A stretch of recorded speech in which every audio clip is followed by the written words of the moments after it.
Hello, this is a free call from Gypsy Blanchard. An offender at the Chillicothe Correctional Center. This call is from a correctional facility and may be monitored and recorded. To accept this free call, press 1. To refuse this free call, thank you for using Securus. You may start the conversation now. Hey, baby, what you doing?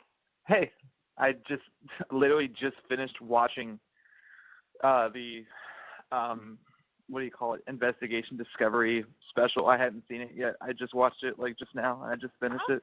How was it? Sad. I mean, I didn't hate it. I thought it was all right. It's like, yeah, my mom said. it's She on said your that side, it was so I like it. She said that it was kind of cheesy, but that it was. I mean, it's like a bad. Lifetime movie. Like it's, Okay. yeah, like the acting was pretty weird. Bad. And, yeah, pretty bad, but I liked it. I thought it was good. Well, she said that the guy that played my dad, he had got so upset with watching the preview. So she's like, that is not what Dad looks like. Dad is not that old or that fat. Not at all. Blah, blah. There was not one time where he was wearing a hat. Oh my God. She got like so pissed off, and she's like, if they can't fucking get it right, I'm like, damn, man. Seriously? Yeah, no, really, it was nothing at all like your dad. And he had a just a regular accent like mine, you know. And I'm like, where's the Cajun accent? Yeah. Anyway, not even a Southern accent, like nothing. Okay, that's fine. Well, the Cajun accent is so hard to peg down. Like it. Yeah, it really is. I mean, you kind of have a little bit. A little bit. Like whenever I talk to my dad, it comes out a lot more. But also at the same time, I guess like I don't understand why. Gypsy. Oh, Gypsy. Also, when someone talks in a British accent, I kind of pick up on that too. I don't know why. I have a tendency to pick up on people's accents, and then it like influences my accent. Yeah. No, I know exactly what you mean. Yeah. But anyway. Okay. Okay. So I had an idea. Okay. Okay. And tell me what you think about it. Okay. So right now, like, how do you usually go and print out pictures for me? I have to go to like fucking Walgreens and like plug it in my phone and then print them out and send them to you like that. Because I don't have a way to print them out at home. Do you have a laptop or a computer, or do you just solely use your phone? I pretty much solely use my phone. I don't like have my own laptop. Like my roommate has one and I can use it sometimes, but like I don't have my own. Which I was gonna buy actually, like coming up here really soon, because I want to have one for when obviously you get your tablet, so that I can have video visitation. But I don't have one. Like I just use my phone for everything. Okay. I don't have my own laptop. I was thinking whenever you get something set up and you're moved, I was thinking maybe you should save up for a printer, because that way you can just print it straight from at home and send it. So yeah, well, I sent you one already. I sent you a picture. I'm guessing you haven't gotten anything today? I'm so mad. No, I have not. It's so fucking weird. I don't know what is going on. I don't either, because I haven't got anything from you either. That's so bizarre. 'Cause I have my calendar, like, right here in front of me, and, okay, I sent you a letter on Thursday. So I would have gotten it by now. That's a week ago. Then I sent you, hold on, let me take a drink. Okay. Then I sent you a card on Friday. Then you wouldn't have gotten it yet because I just sent it out yesterday. You're drawing. So you should have gotten the letter that I sent out on Thursday, which would have been the 1st. And the card I sent out on the 2nd. So that's so weird. Well, yeah, I check the mail like every day, but I haven't gotten it yet.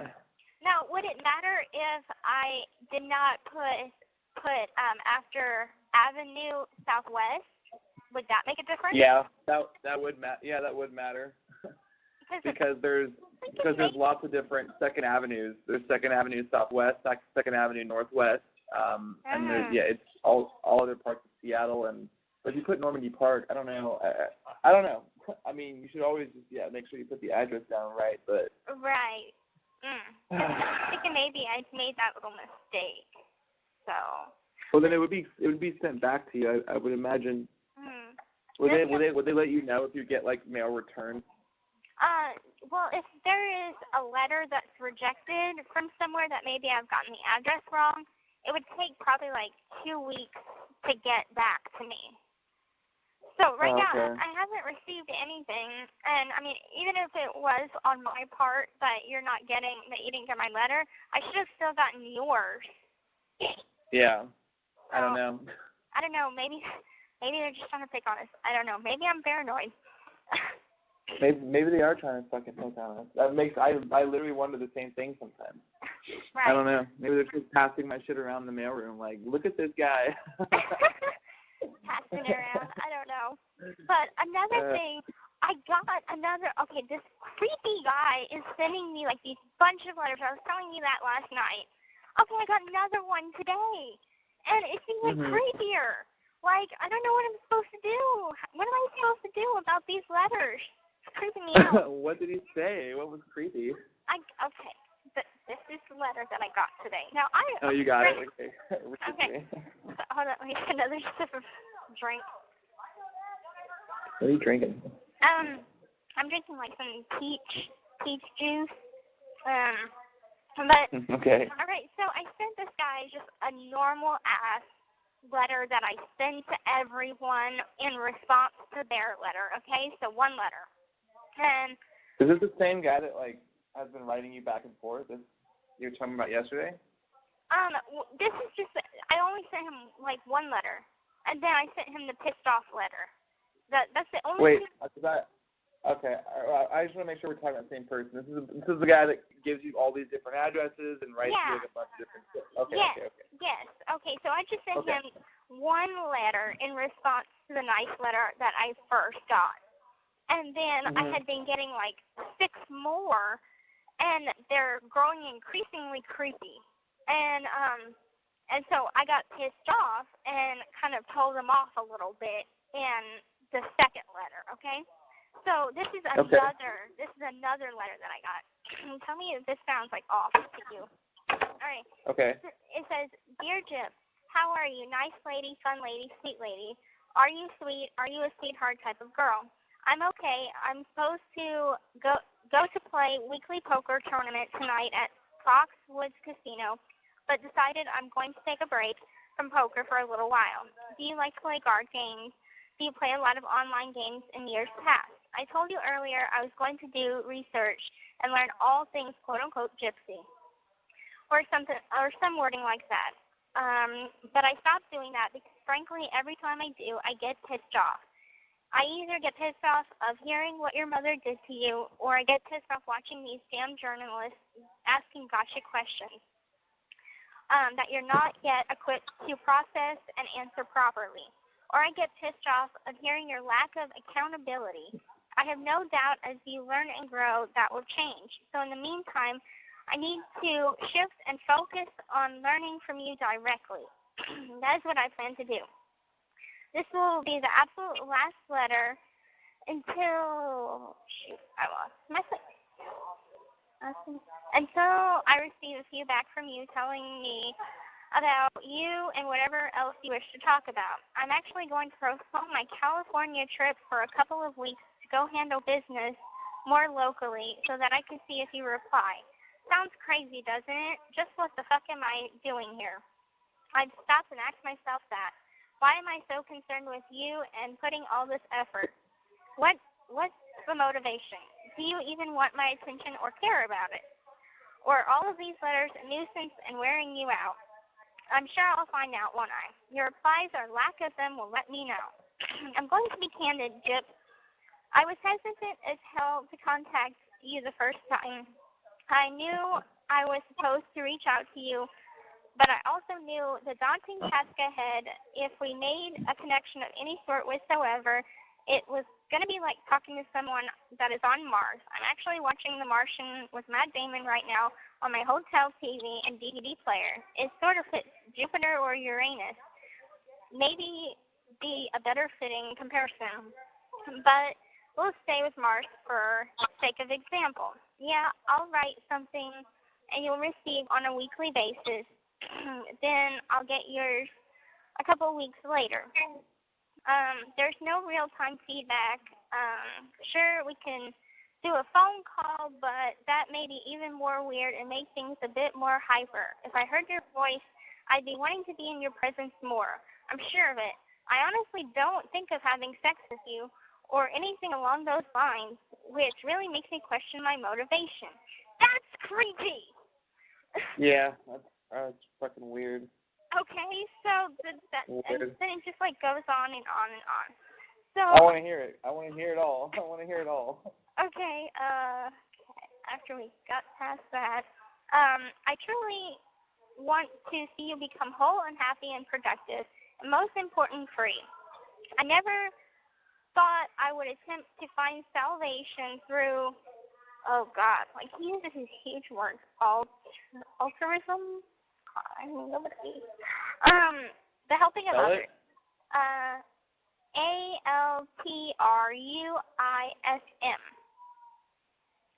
altruism. Altruism. Okay, yeah. It's the helping of others, and I don't actually think that's it. I simply realized there might not be anyone else on this planet better equipped to do this with you. It's not another hard word. Hubris. Another what? Hubris.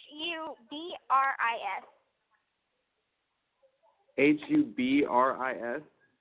Hubris? I don't know what the fuck that means. I don't know what it means either. If we go the full 8 years or whatever, when you walk out, you'll understand exactly what I'm saying. Consider it a puzzle. I've already given you a few pieces by telling you a bit about my childhood. I grew up alone, for the most part, like you, and had an absent father, and also had an awful mother. But your mother was so much, much worse. Trust me. I'm taking another sip of drink. I'm so thirsty. God.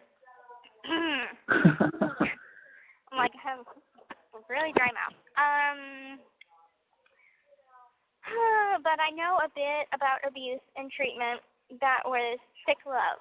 I grew up with another big word, relationships forming the backbone of my social life. And psychological bonds with people, forming psychological bonds with people you see on TVs, movies, etc. Your best friends were most likely Harry Potter characters, I would imagine, because your mother locked you down and wouldn't let you have any real friends. I'm not going to go into how my mother sabotaged my relationships right now. It's not important to where I'm going with this movement when you take into account the media background and other things that I will reveal in time. Yeah, it was a no-brainer contacting you. You fallen through the cracks and have been left behind by every single person who would have been there for you throughout your life. Maybe it's time somebody reversed that course and actually reached towards you with passion, genuine care, and concern. Are you bored with all my thinking and explaining? Is this too serious sounding? Well, the good news is I'm able to shift gears with ridiculous speed and be a silly boy too. Life is too short to be serious all the time. Let's have some fun now. My next letter, if you're still with me and interested in writing back, I want to tell you about I'm a practical joker. Oh, I have done a few doozies in my lifetime. Do you know what practical jokes are? Yeah, I do. Yeah.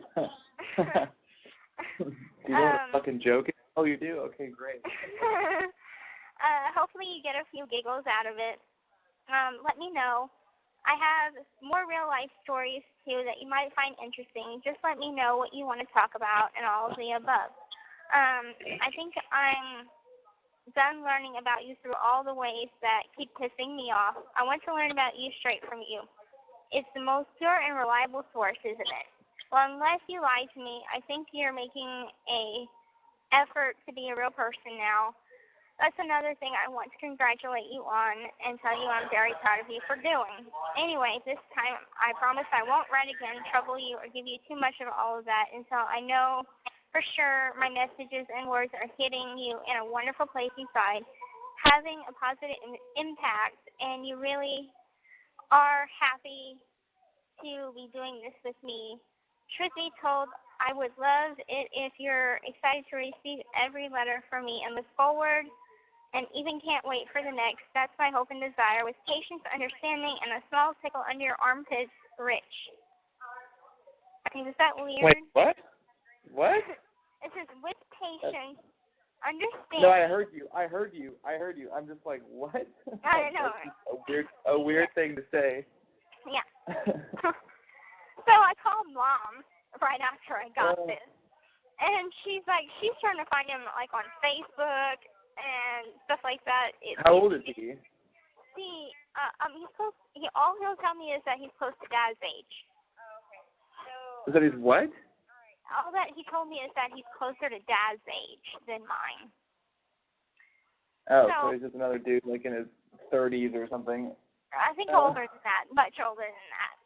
Because Dad is... so that's even weirder. That's 45 or something, or gonna be 45. So I mean, like, this is, like, the 7th letter, and I'm like, it's growing, and I let my roommate read it, and she's like, this is a creepy guy. This is the kind of guy that's like, I'm not gonna chain you up in my basement and rape you for hours on end, and I'm not a peeping Tom, but I definitely am inside type of a person. Yeah. You know what I'm saying? You know what I'm saying? Yeah, I know exactly what you mean. Yeah, I don't know. That's just like hearing. He kind of just like goes from high to low to high to low. Like it's okay. When you said like I don't think about having sex with you, so what's my motivation? Right. Unlike the other one. I don't know. I would never say that to somebody who I just started writing. You know. Right. Right. Exactly. And then another one. This one, whenever he was like talking about the interviews I was doing, he's like, this is probably none of... Okay, hold on. Drink your fucking juice, Gypsy. I know, I'm so fucking thirsty.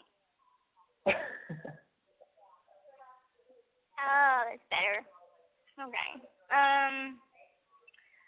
He goes on to say that he hopes the advice hit home, and he says, but I am definitely aggravated with some of these interviews you've given, some of the stuff you've said. Just these interviews are not making you come across, these interviews are really making you come across as savage and ice cold when it comes to your ex. And your non-willingness to accept responsibility for your part in this. I just watched another one today, and for your own sake, please stop sitting down for these things until you've had considerable time to get psychological therapy. You might want to consider not sitting for them at all. I'm saying that as a friend and someone trying to look out for your best interests. As a side note, let me run past you a horrifying thought. You come across in the interviews as disloyal, indifferent towards your ex. How do you expect to attract good, loyal, true friends and possibly a lifelong partner? The words, I feel sorry for him, that you've spoken about your ex several times now are cringeworthy, and it's an awful look, Chip. I don't know this guy, your ex, from Adam, and I'll never talk to him or his lawyers or anyone regarding him in life. I'm not here as a surrogate. I'm just telling you, as a man, as a friend, as a person with interest in you and consumer of mass media, the way you've washed your hands of him, in fact, shifted 98% of the blame and responsibility to him is chilling. So these are the types of letters that I'm getting. Okay?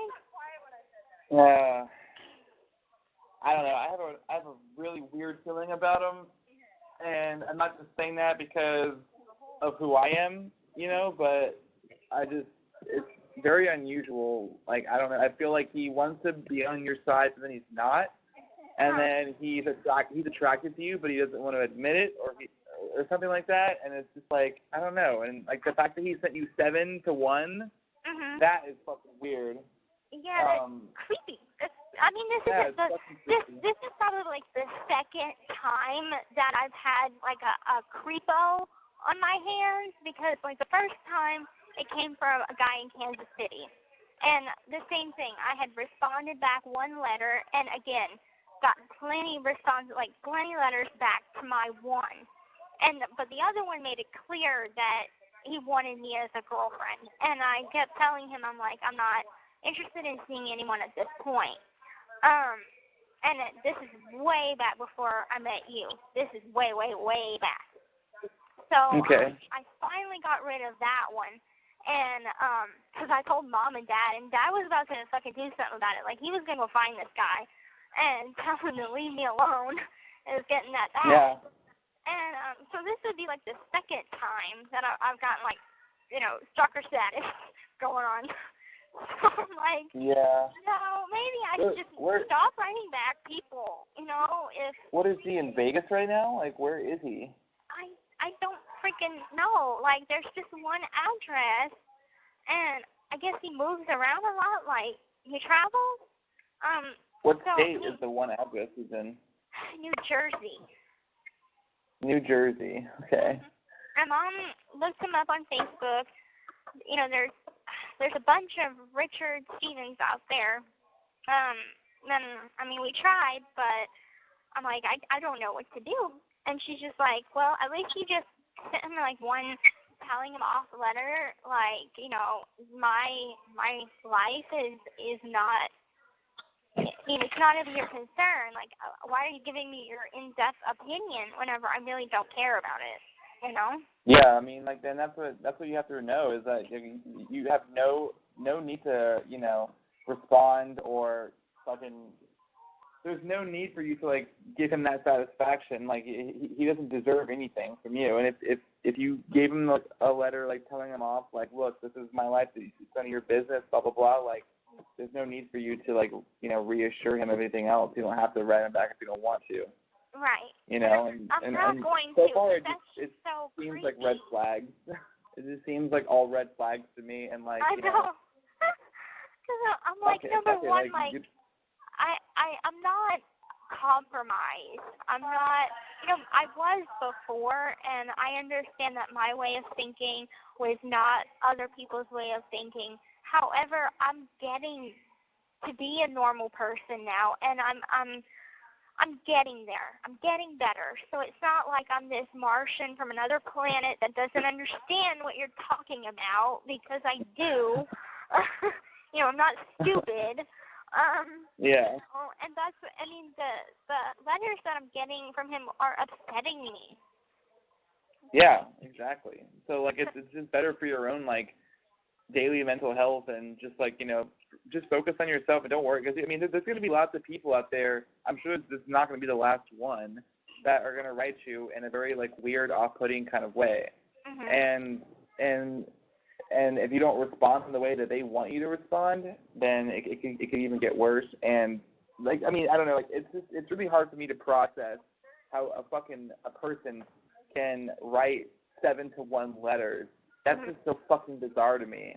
Like, what are you doing on, what do you do? Like, do you go to work and then go sit in your hotel room and just write constant fucking letters, right. like, daily? And it's not just, like, one page or something. This is, like, an 8-page letter, and it's... I don't think I've ever sent you an 8-page letter. But also, I think the most I've sent you is, like, 5. You never, like, scolded me and went up, down on topics like this.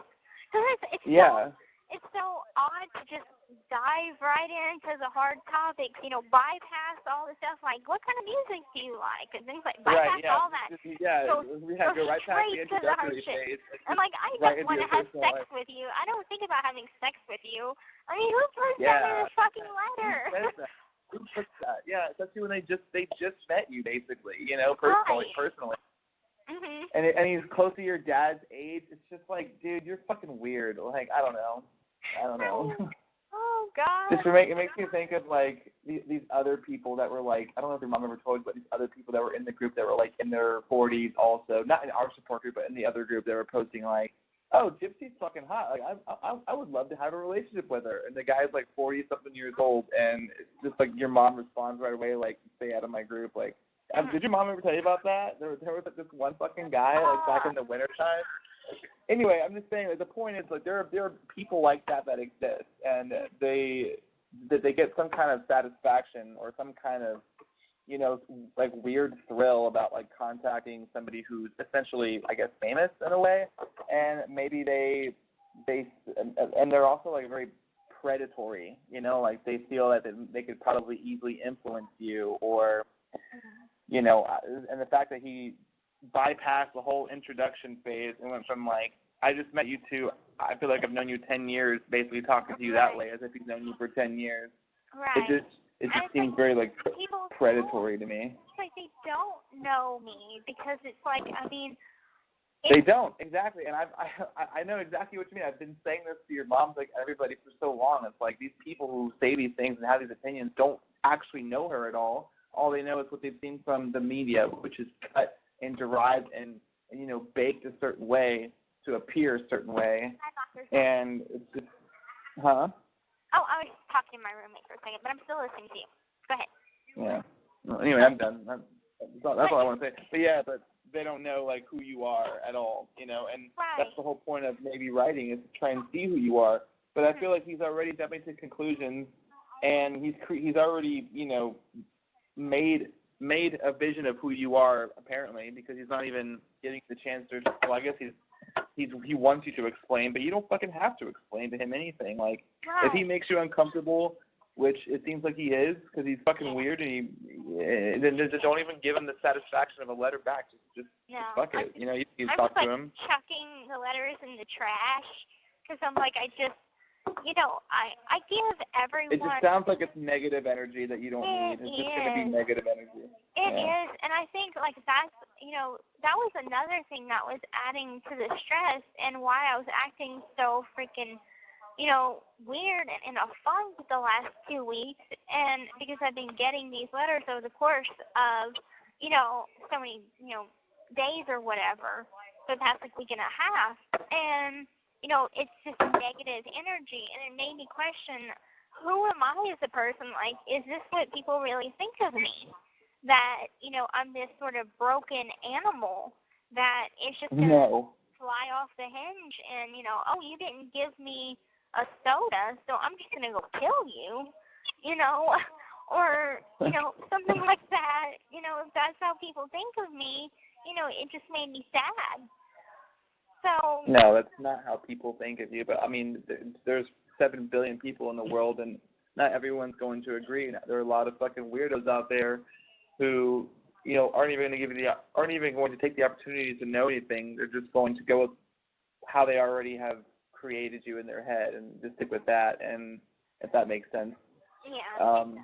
But anyway, I hate to hear that this kind of shit stresses you out, because this is the kind of shit that you can avoid, Gypsy. Like, you don't have to fucking give anybody anything back. Like if they're coming across as negative and creepy, and your roommates are agreeing they're creepy, and your mom is, and I am, then just fucking don't even worry about it. Like, who the fuck is he? Like, right. Sitting in a hotel room, going gambling and traveling, and just giving you letters every single day because, like, I don't know. What the fuck is he about? I have no idea. But it's like last time this happened, I did not respond back, and I just kind of let it trail off to where they understood it in their mind, because they did not receive a letter back from me. They kind of started to understand, okay, she's not writing back, so she doesn't want to talk to me anymore. So I'm just not going to respond back.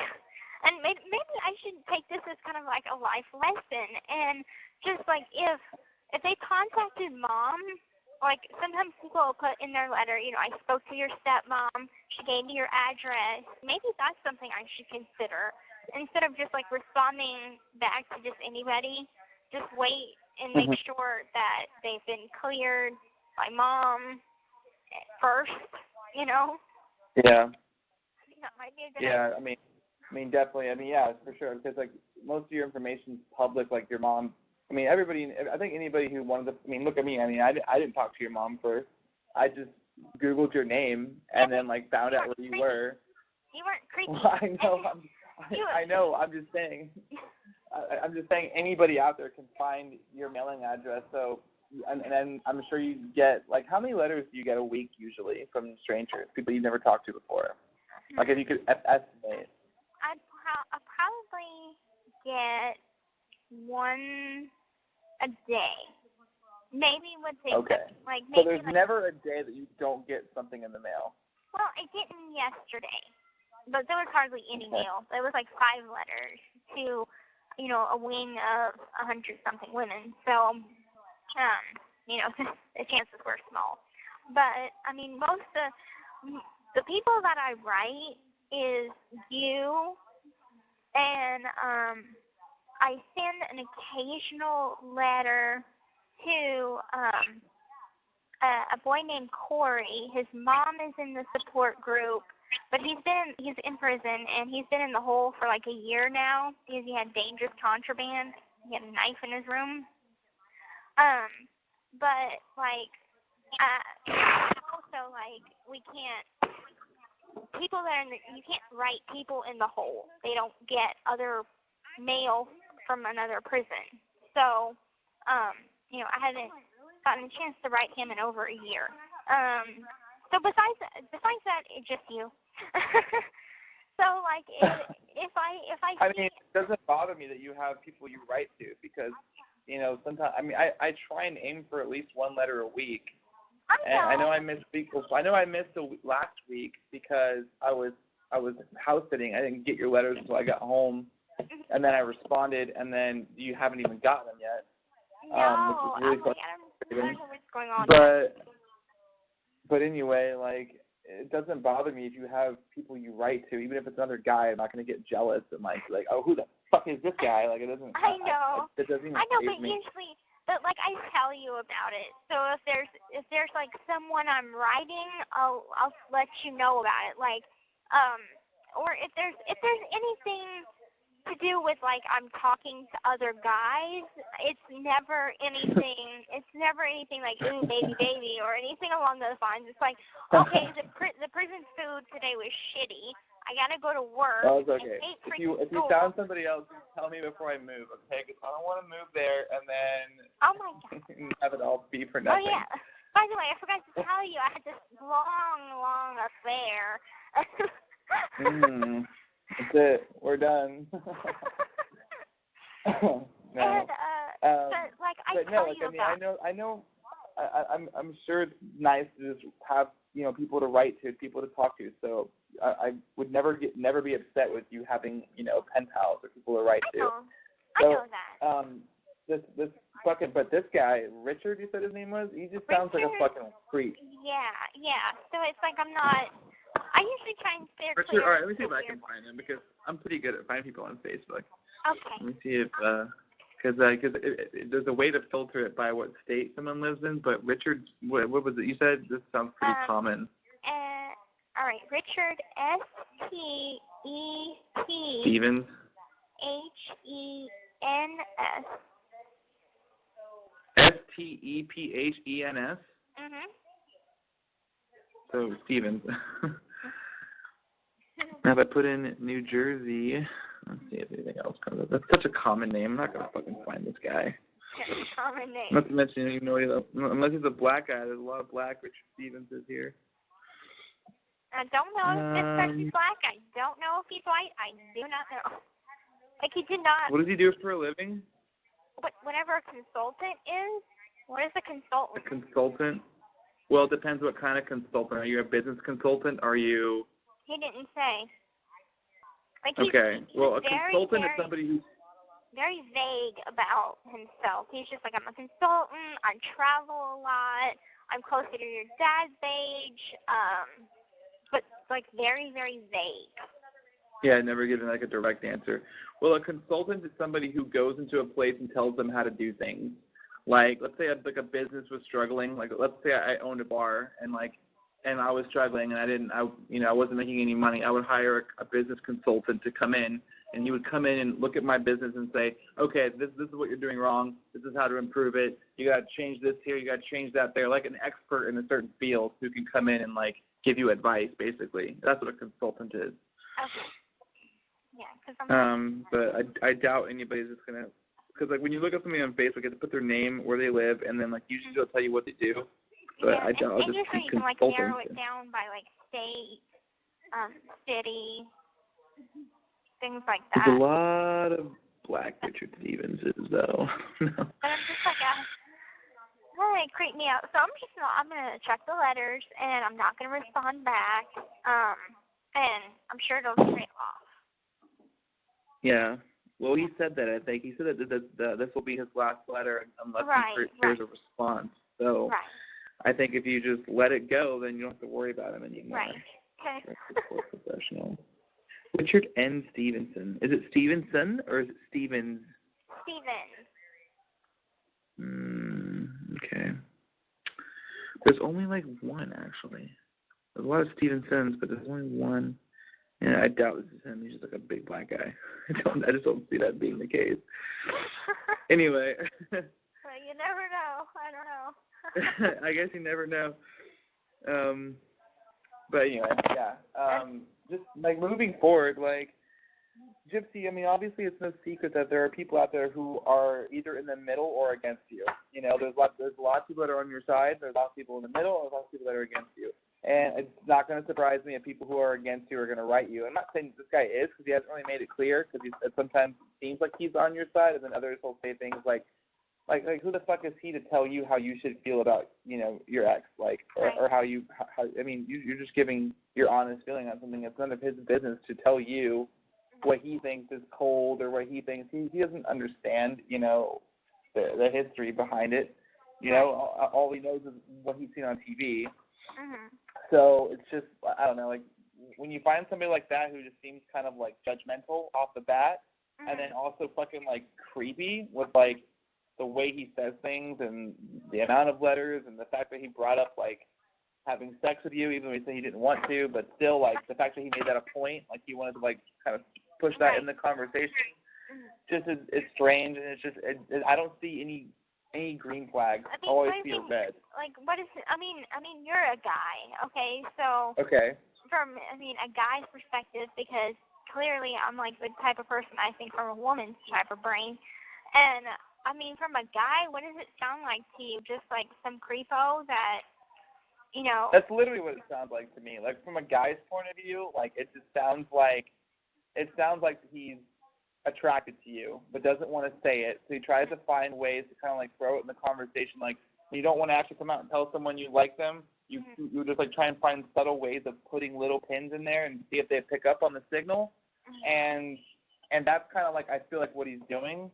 So which is whatever, but it's like the way he's saying it and the specific pins he's putting in just come across as like I shake my head, kind of cringy. It's like, oh, dude, what are you talking about? Like, I would never say that to a girl. Right. You know, even if I didn't want to fuck a girl, I'm not going to tell her that.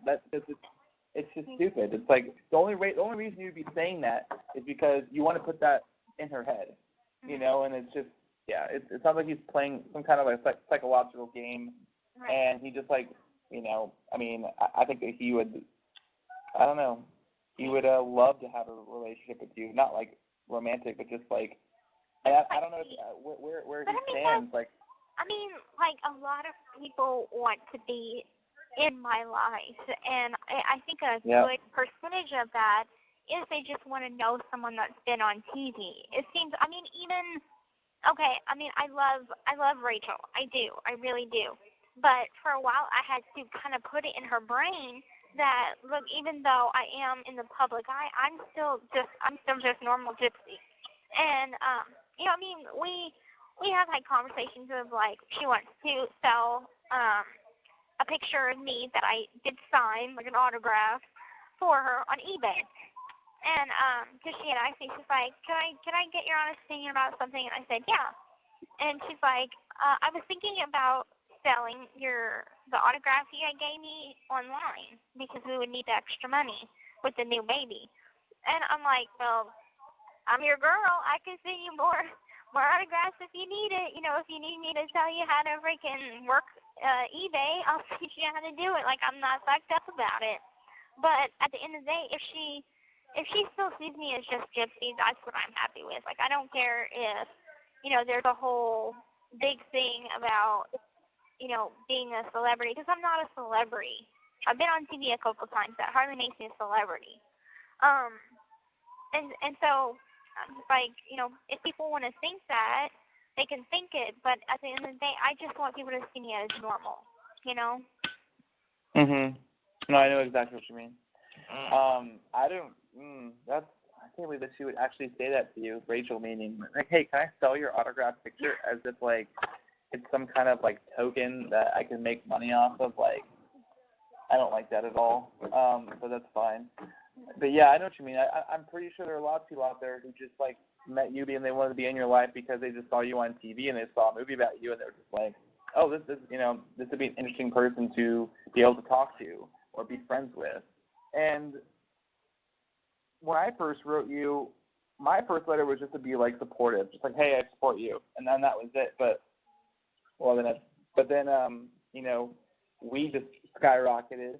Well, I can't imagine how other people feel, and of course you're just Gypsy, and like I've gotten to know who Gypsy is, but I'm sure there are a lot of people out there who just saw you on TV, like you said, and just they want to talk to somebody who they view as famous, and that's kind of like the feeling I get with this Richard guy. He saw you on. I mean, like he said himself, like, I saw your documentary, and then I saw the 2020 and then ABC, and I just want to do my research on you, and like, but I want to know who you are from your perspective, and it's like, why? Like, why are you jumping from like the ground to the top of the mountain zero so quick? to Like 180, yeah. It's just like too quick. It just seems incredibly fast. And like, what's his motivation behind it? Well, apparently it's not to have sex with you. That's what he said, right? Right. To let you know. That's been perfectly. Oh my God. I don't know. It's just really unusual.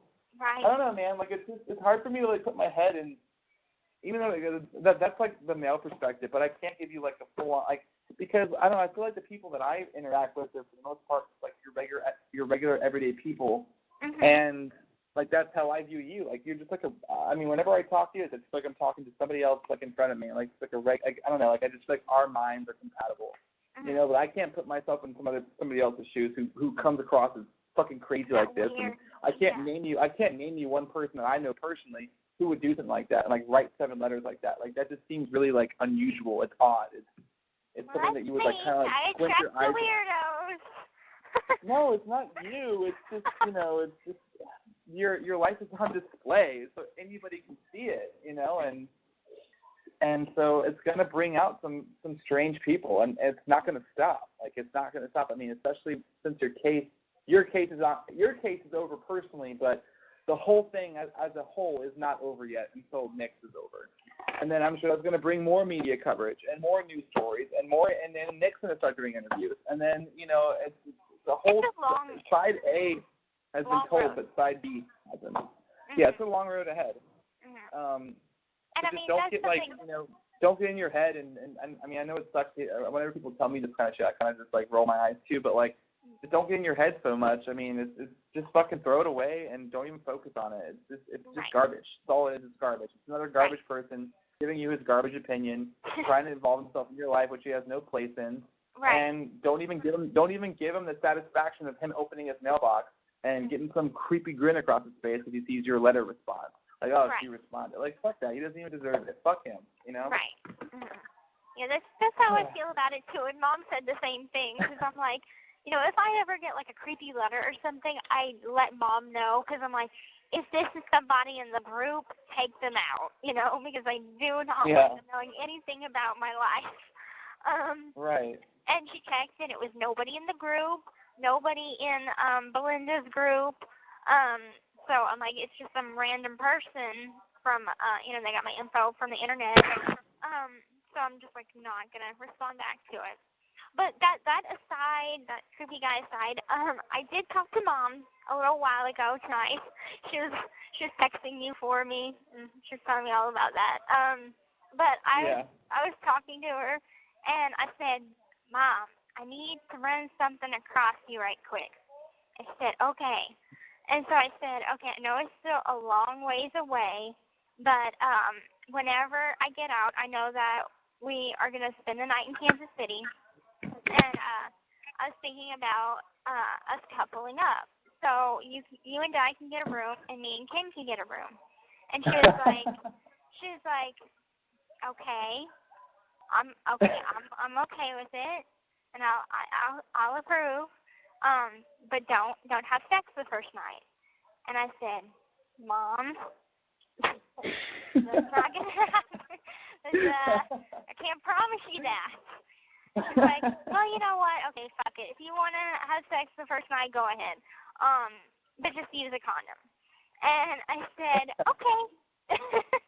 Okay, whatever you want. Okay.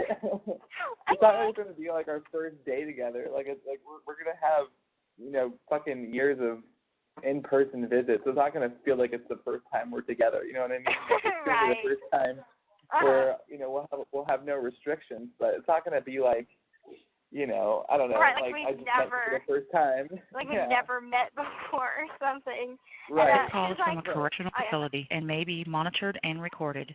She's like, I don't know how. I mean, Dad's probably gonna be okay with it by that time. He might want, to get a double bed in a room. And I said, well, even with a double bed, Ken's still sleeping with me. And so she's like, well, on the other hand, that might be a little awkward. So he might. Yeah. No, I don't know if I definitely that would definitely be a deal breaker. We would just cuddle if that was the case. We would just have to cuddle. That's all we could do. And I said, I'm like, well, you never know. You and Dad might want to get down, so how don't we just stick to the separate rooms? She's like, okay. Yeah, we'll be 30, so I don't see myself sharing a room with your parents. No. But I mean, that's a bridge we'll have to just cross when we get there. And we'll find. Maybe I'll just sneak it on them, like when they go to check in, they're gonna go. Oh, and I'll just walk behind them and go. Oh, actually, I already have a room. I already have a key here. Like I checked in earlier this morning, so we're good. But right. Yeah. But I mean, that's another thing. Like, okay, so you'll also have a house. Like you'll have an apartment though in Kansas City as well. Right? That is true. That's very true. Yeah, that's very true.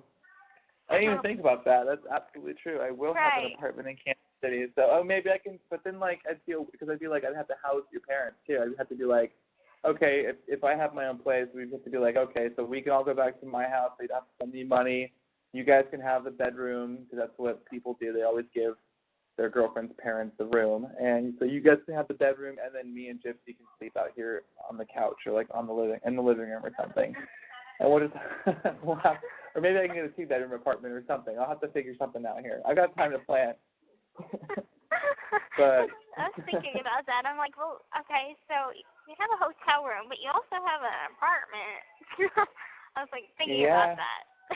Or maybe your parents can just go ahead and tell them, oh, I'm sorry, I don't have enough space to.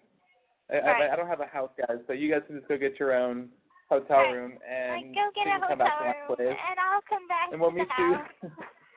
We'll meet you at the airport in the morning. Right.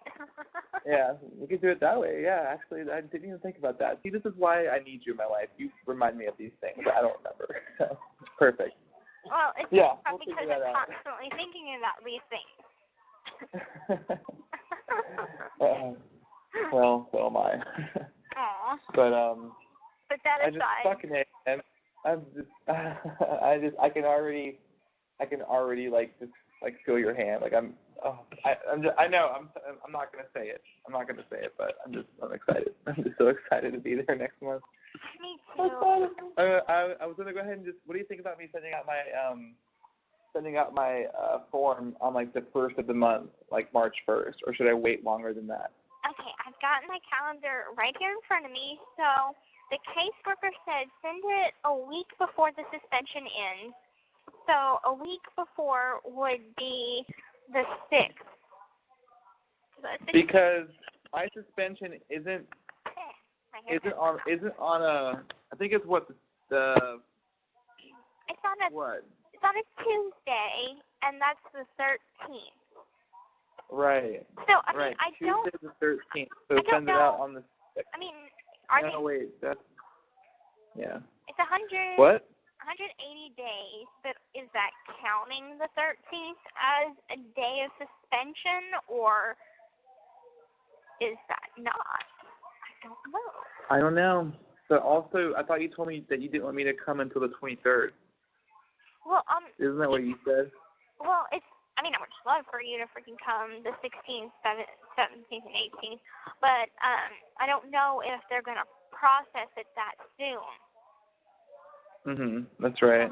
And I'd also... So I'll send it out on the 6th, but if I send it out on the 6th, they're probably going to get it on the 9th, which is going to technically, they're going to have it in their hand a few days before, the suspension's over.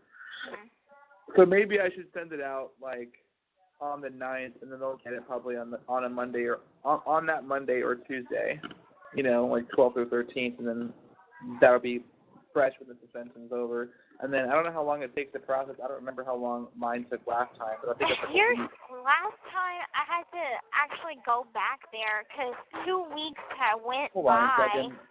Okay.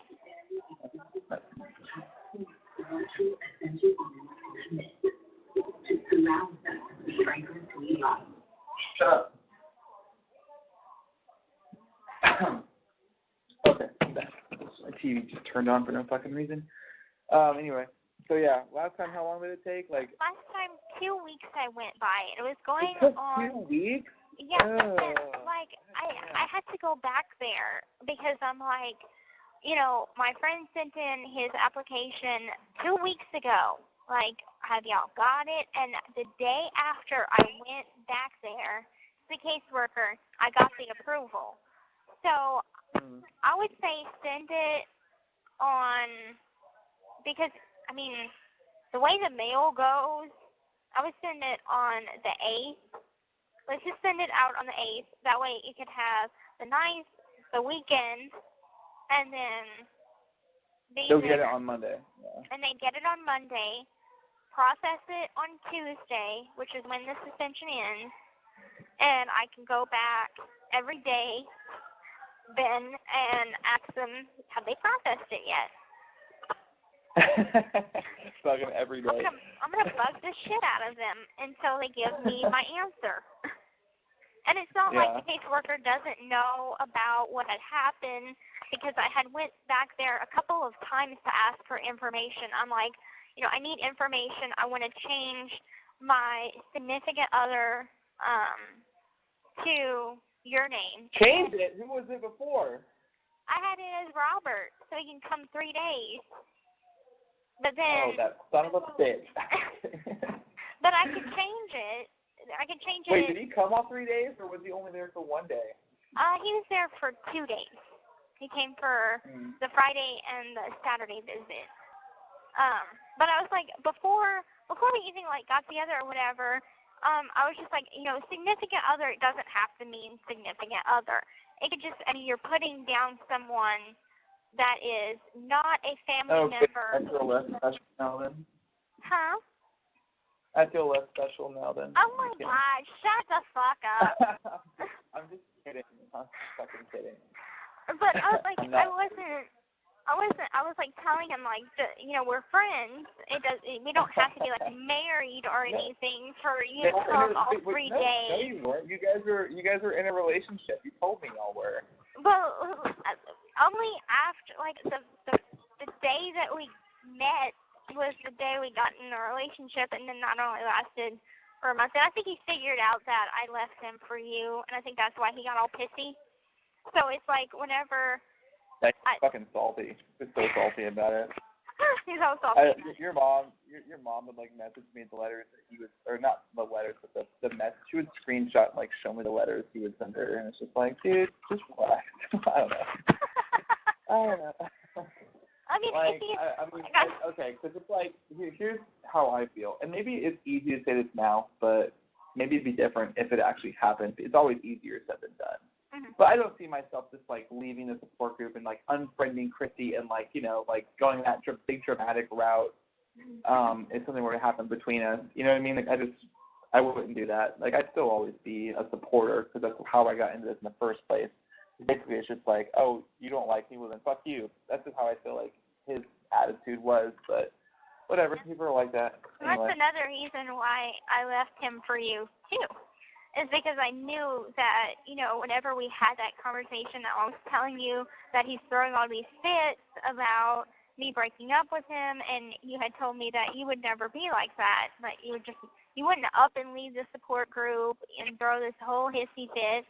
And I'm like, that's someone that is mature, and the way he's acting is not mature, and I just don't need that complication. And I sent Mom the picture that he and I had taken, and I mean, he looks like he kind of resembles Seth Rogen. Do you know who that is? Yeah, I know who Seth Rogen is. Okay, so he kind of resembles Seth Rogen. And why does he have like curly hair and no, glasses? No, I mean he has the glasses. But have you ever seen the movie called Guilt Trip? It's a funny ass fucking movie. I could see this being his life, like for real. Because in the movie he's a. Is it more like where he goes across it's like Meryl Streep and. It's fucking the lady with the big nose, Barbara Streisand. Barbara Streisand, yeah. Yes, if you ever watch that movie, I think this is his life. I really, really think so. But Mom was like, yeah, I can't picture you as him. Because even though he had sent her a picture, and I remember getting it, and my roommates were just like, he looks like a serial killer. I'm like, he's not that bad. But I mean, like, after we broke up, he showed me a completely different side of him. And I'm like, I seriously think that everything else was like a whole facade. Because, I mean, like, people say you show your true colors. Well, he showed me his true colors afterwards. And, like, I felt bad that he didn't have any friends. And he had told me that in his past relationship, that but you have to ask him the question, like, why? There's got to be an answer as to, like, why does this guy not have any friends? I know. Like, what's his issue? I think it's because his personality, like, he has a very, kind of like a very negative opinion on the world. Like, everything. Like a cynical, pessimistic. It's like life is this depressing ball of agony. I'm like, where you and I. Do you know what the term pessimistic means? Yeah. Have you ever heard that before? Yeah, he's very pessimistic. And, like, you and I, we view the world as this wonderful, sort of wonder to be uncovered and explore and find magic and everything and, really have a positive outlook. Whereas he's like, you know what? The world's going to end some point and we're all going to die and life is meaningless. We don't have meaningless lives. Jeez. What the fuck? So maybe that's why he doesn't have any friends. What a horrible way to like wake up in the morning. Yeah. But I know people like that too that are just like, well, fuck it, dude. Like, what does it matter anyway? Like, I'm not gonna get out there and do anything because she's probably gonna be a bitch anyway, or he's probably gonna be an asshole anyway, or this and that. Like, life is short. People like that piss me off. It's like, dude, shut the fuck up. Right. And I was like trying to be uplifting, and I'm like, there's always a silver lining to stuff. That's just so not you. Like, you're just too much. You're just too like I don't know. Like, how would I describe Gypsy in one word? Like, it's hard to find any word other than just like a sweetheart. Like, that's just like, I just think you're too peppery. Like, you're too peppy and like happy and like bubbly. Yeah. Boom. All right. Perfect. That's literally it. That's exactly the word I needed to hear. And it just doesn't sound like that would clash well with the negativity. Like, I know people like that, but like my grandma's like that. So and it gets to a point where I just have to. Go ahead. It was like talking about, political and religious beliefs, completely different. And it's like I'm pro-life, and so we got into a pro-life, pro-choice debate. And I'm like, at the end of it, I'm like, let's just stay away from topics that have to do with race, religion, politics, all the touchy ones, because we do not mesh well on any of those. So I'm like, let's just not talk about those. Because I'm like, I'm pro-life because I love babies. And, granted, there are some circumstances that are very difficult, such as, being raped and becoming pregnant out of it. But if that happened to me, I have to take everything. If that happened to me, I of course, like, that would be a difficult situation, but I would still go ahead and have the baby, but probably would give it up for adoption. So it's like, he's just like, well, I mean, trying to voice his opinions, and they weren't clashing. Like, they were pissing me off. And then he's a natural historian, not a Scientologist, but believes solely in science and, like, evolutionist, whereas I'm a creationist. And so it's like I was raised Catholic and in a Christian household, went to church pretty regularly, and so it's like those things just don't mesh. Yeah. So it was like, no matter, even if you never came into the picture, it was going to end eventually. Like, the distance would have been too much, the differences would have been too much. I would have eventually got fed up with the negativity and broke it off anyway. So it was better to just do it earlier on. And, you came into my life, and I had to honestly weigh the options out, because I'm like, do I want to stay with someone that makes me so sad, or do I want to really go with my heart and have this, everything that I've ever dreamed of is like right in front of me, and all I have to do is just break up with this guy. So I'm God. like, obviously, I love you so much. I love you adorable. too. So. Well, no, I love it. Like, I've literally never been as happy as I am now, and I get, mixed reactions from lots of people, as I'm sure you can imagine. It's not like everybody's supportive on my end either. But I don't give a shit. I don't care. Like, I just smile and just, like, nod my head and walk away. Like, you just don't know, like, the connection I have with her. Like, I can't explain it to you, but, like, it's the happiest thing I have. So just talking to you is always just so much fun. And I am pro-life too, and it's just so funny because I never meet anybody who's pro-life. And living here in Seattle, it's so fucking hard because this is so I'm sure hopefully you know the differences between left wing and right wing. There's a left wing and there's a right wing. And there's two sides of the left wing and there's two sides of the right wing. The two sides of the left wing are liberal and Democrat, and the two sides of the right wing are libertarian and Republican. And then there's alt-right and alt-left, which is like the violent sides. Like the alt-right are like white supremacists, like neo-Nazi types, and the alt-left is oh my God, there's just so much to politics. There's so much, Gypsy. There's so much, actually. I know a decent amount. But just I want you to know that I'm a white supremacist, and I follow the neo-Nazis. And we have meetings every Friday night. That's why I can never talk on Fridays. I have a swastika tattooed on my chest now. Okay, now I know you're lying. You shouldn't have said and the I'm also tattoo. a skinhead, so I have to shave my head every day. Just the way not it is. your handsome hair. Aw. Yeah, it's gone. It's gone. Listen, being a Nazi is more important, so. No, I'm just kidding. But anyway, everybody here in Seattle is left-wing, meaning like liberal or Democrat. And I got into this like debate with a coworker of mine about pro-life versus pro-choice. And it was just all about like, how it's still life no matter what. Like no matter what you think, it's not inconvenience. I understand like there's like that there's like a small percentage chance. There's not chance, but a small percentage of the worst possible situation, which is like what you said, like the woman getting raped and getting pregnant by somebody she didn't want, obviously didn't want to have a baby with, and now she's stuck with this. She can't financially take care of it, and this and that. What does she do? Well, I think that she should have the baby for sure because it's not that baby's fault, and then she can give it up for adoption or whatever. But that is like a taboo subject out here in Seattle. People will fucking punch you in the face, basically, if you have an opinion like that. Well, it's her body. She has a choice. And I'm like, well, what about the baby's body? If that baby doesn't have a choice. Right. Anyway. I argue the same thing. I told Robert, I'm like, you know what? I'm going to go do some research. I'm going to go to the library, and I'm going to ask my teacher. And I did the very next day. I went to the library. I did research. I'm like, I wanted to know when exactly after conception does a baby's heart form? Like, when is the very first heartbeat?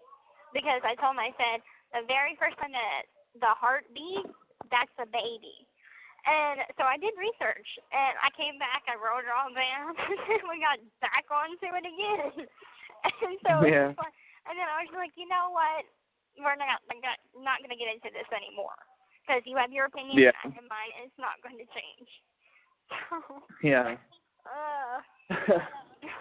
Yeah. Well, it's like the same. It's like a fun counter argument to that is to say like, okay, so what about somebody in a coma? You know, like all they basically have is a heartbeat and a breath, but they're brain dead. Like let's say they come out and they have like 0% brain activity. Like, is it okay to just euthanize them right away because they're just a useless bundle of cells now, or is that still like a meaningful human to somebody else who doesn't maybe want to just kill them just yet? And I go, well, I guess it's kind of different. Like, well, it's not really different. It's still a person's life, but they just, now it's just a bundle of cells basically with a heartbeat. Right. Anyway, but moving on. I'm not talk about this anymore. Okay. Where were we? What were we talking about before this? Yeah, SO and coming to visit you. Yeah. So, So basically, let's look more into this. If I'm keeping you, you can let me know. I'll let you go. We get. But schedule. What? Okay, let's see. All right. So at this point, I'm thinking of just coming to visit in March, but I'm not going to move there until a few weeks later. Okay. So I'm going to get a hotel room and get a car, rent a car, and but a part of me is also that's just money that I could put towards the move. Like, why pay for a round trip ticket when I know I'm going to be there a few weeks later? Like, hopefully I can just get my fucking life in order and be ready to move by then, which is seemingly not that difficult. It's just a matter of getting rid of all my shit because I don't think I'm going to drive over there. I'm just going to fly over there and just buy a car when I get there. And buy obviously get an apartment there, and just kind of start from the ground up again as far as possessions go. I'll have enough money to buy a bed and furniture, all that kind of shit. But setting up a nice apartment, have visitors and be able to show off and shit. That's probably not going to be for a few months after that. Well, I mean, are you going to have a roommate? What kind of apartment? No, fuck no. I'm not going to have a roommate. I make enough money not to I make enough money, but I make enough money to not have a roommate. I fucking hate having roommates. I have roommates right now only because I fell into the situation at a very unusual time, and I just got too comfortable and never left. Okay. And but normally I do not like roommates. I like to have my own space. I don't like coming home and having people shit on my floor and dishes in my sink. I'm what the fuck, man? Clean up after yourself. And if I'm on the phone with you and I'm just chilling out and somebody comes inside, I have to go downstairs because I'm annoying because I'm on the phone. And you know what I mean? It's just I like having my space. Okay. Trust me, I know what it's like to have roommates. They're installing a 5th bed in every room now, so we're gonna have another roommate. So that'll be 5 girls to a room. Fuck, overcrowding, man. Overcrowding. Oh, I know. These rooms, in Vandalia, they have 6 to a room, but the rooms are bigger. And there's a big, there's a table inside the room, in the middle of the room. So it's it's a Cadillac bed that they're going to be putting in. And so they're going to stack our lockers on top of each other, which sadly, unfortunately, I'm on the top.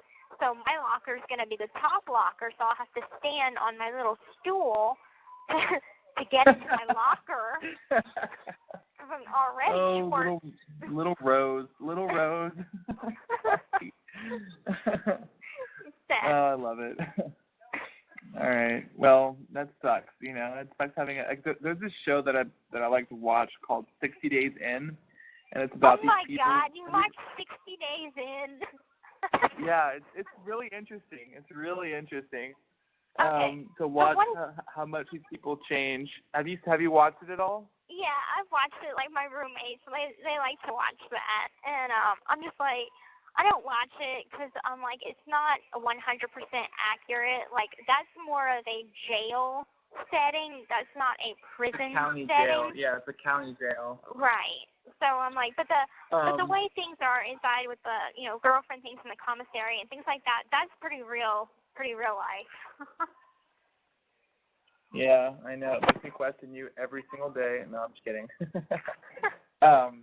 So there's this one about Oh, by the way, I know I usually send you something every 2 weeks. I'm gonna send you something tomorrow, which is because I usually send it on Mondays, but I've got it for you tomorrow. I just want to let you know it's coming tomorrow. Okay. What was I gonna say though? So 60 days in. Yeah, so I just want to see the cop guy get his ass beat. Like I just like watching that guy, and like there's like the Mormon family, like the Mormon dad and his like Mormon son that are both in. And they're both in Fulton County, Georgia, which is like a town I used to live in when I was younger. So it's just kind of interesting to see people. It's really a lot of crime in that town, but it's an interesting show to watch. I forget the point of me bringing that up, though. What was the reason I brought that up? Probably because I said that we're going to be getting another roommate.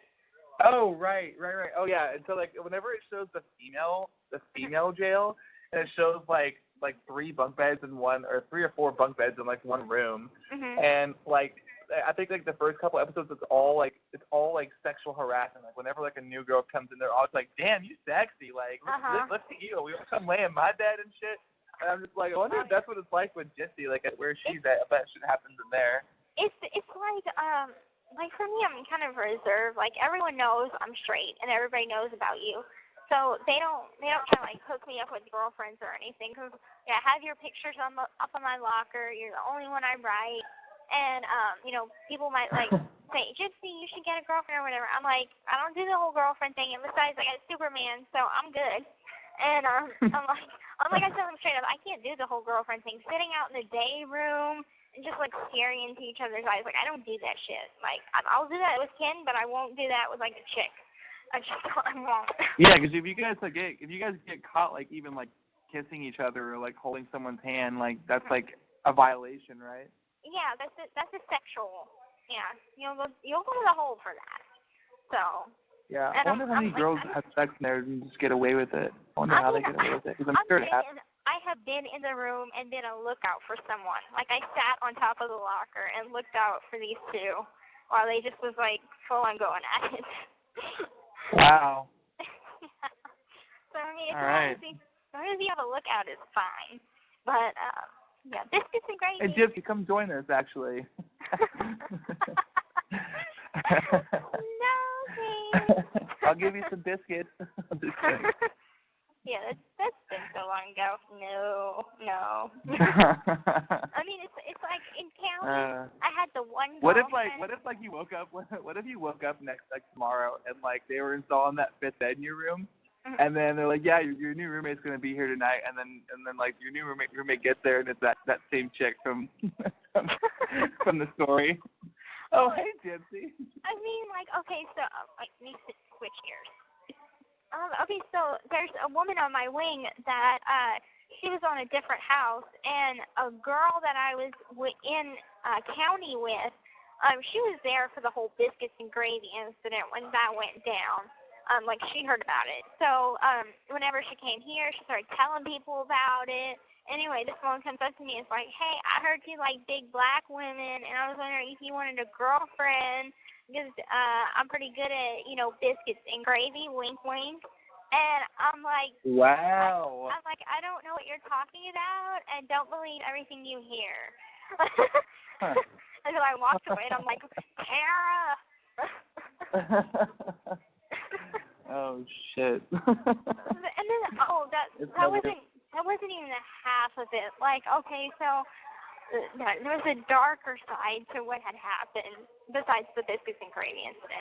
So she had wanted $10 worth of commissary, and she was like threatening me if I didn't give it to her.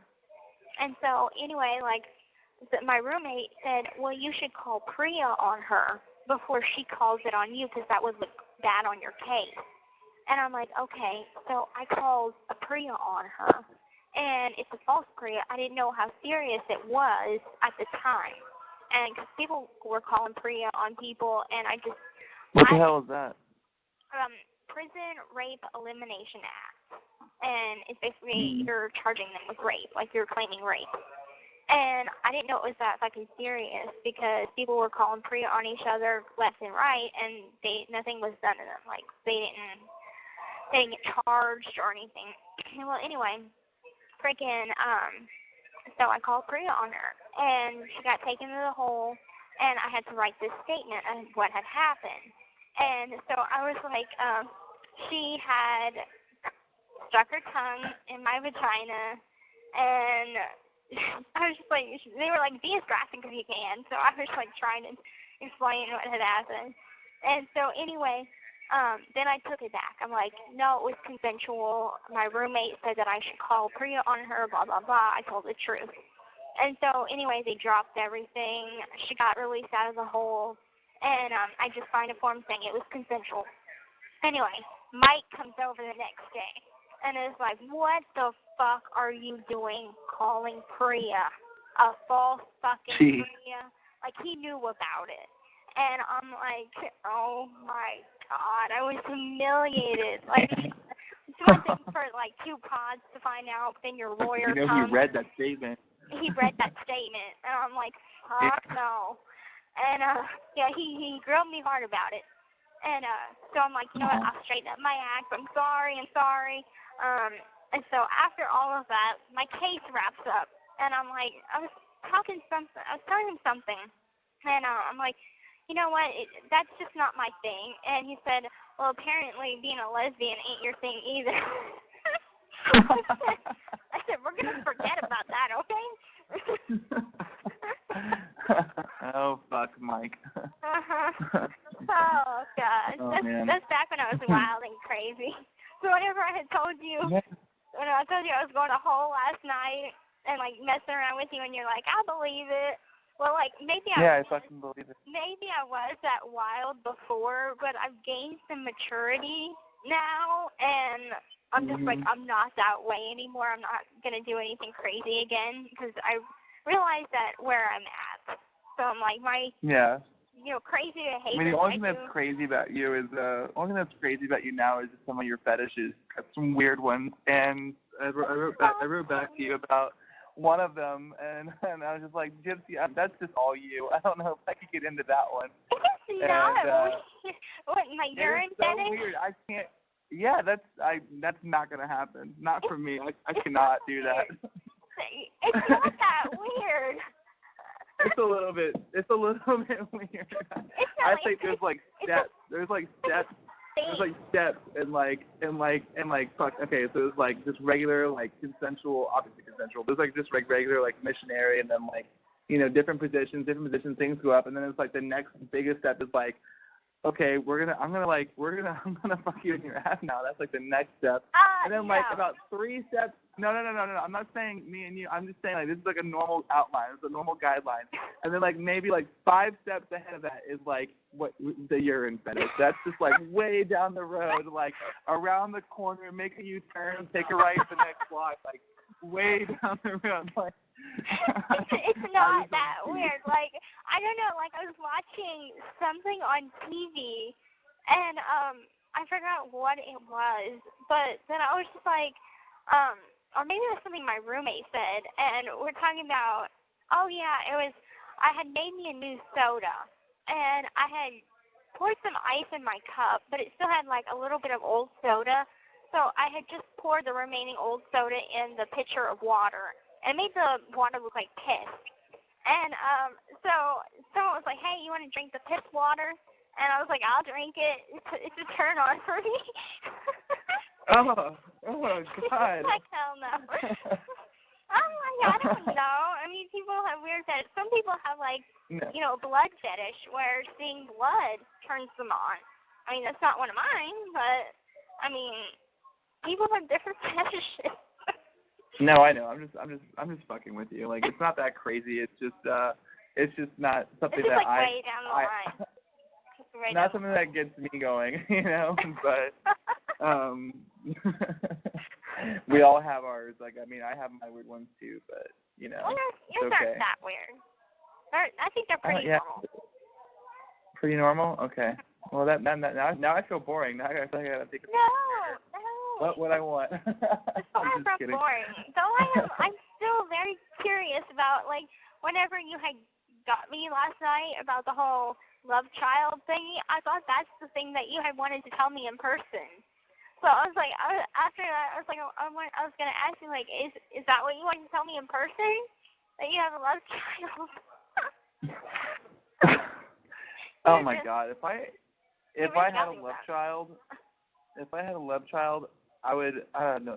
My whole life would shatter, like literally shatter to pieces, because for one thing, if that was a true story. So okay, true story. Actually, there was a time last year where I had met up with a girl, and it was that same situation, but there was no paternity test, there was no question, it was mine, nothing like that. But she had like a baby, and I was like, oh my God, I think I remember hooking up with you back like 9 or 10 months ago. How old's the baby?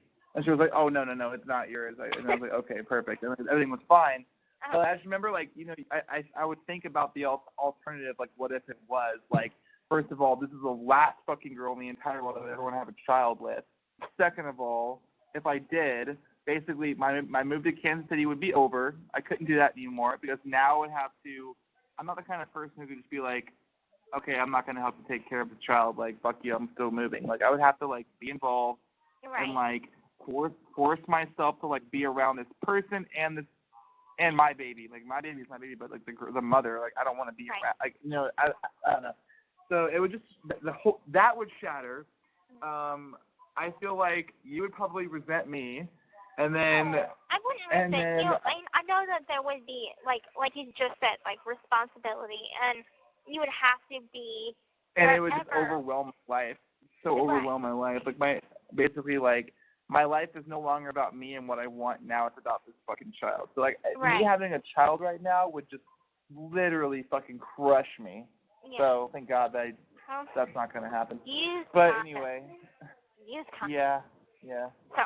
Yeah, exactly. Make sure that doesn't Absolutely, 100%. So. But anyway, what was I talking about before that? No, I don't. Yeah, definitely. That's not what I wanted to tell you in person. I don't have any like don't prepare to like hear some giant like. It's not like it's a giant secret. It's just like. Hold on, I think someone's here. Hello. Hello. Anybody here? I heard a door close, I thought. Maybe not. Actually, I can fucking hear somebody walking around my house. Hello? Joaquin! Eric! Okay, never mind. You want to go?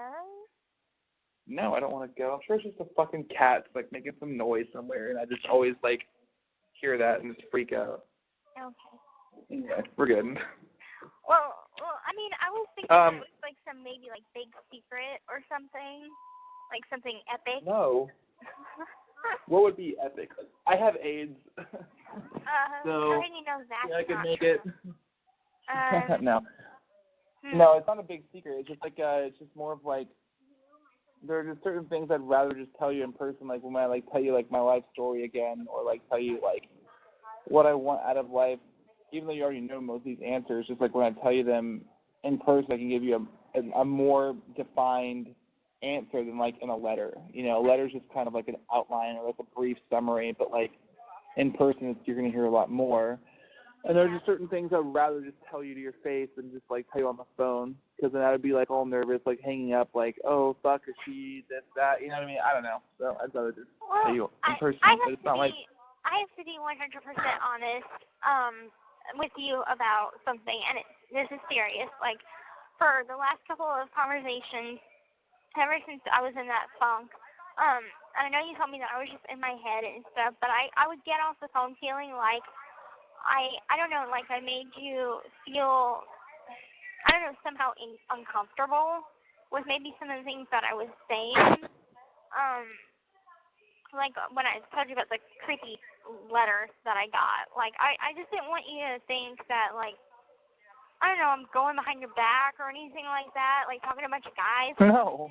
Like I got off the phone and I'm just like, did I project that? Because if it came across that way, I didn't want it to come across that way, because that's not how it is. So I guess I was just like going off in my head and worried that, and also about the conversation whenever I told you that, you know, I was nervous about getting into a relationship in the beginning because I didn't think that I would be enough. And I didn't want you to think that I was like doubting our relationship, because I'm so not. So that was just a couple of things that I'm like, did I project that because I did not mean it to come across that way. So I just kind of wanted to clear all that up and be like, if I was like down, negative, whatever, it was because of the funk I was in. And I mean, you already know, like, the concern that I had way back when, but there's no concerns now. I love you to death. I'm looking forward to you being here, and I want you to be here now. I really want you to be here now.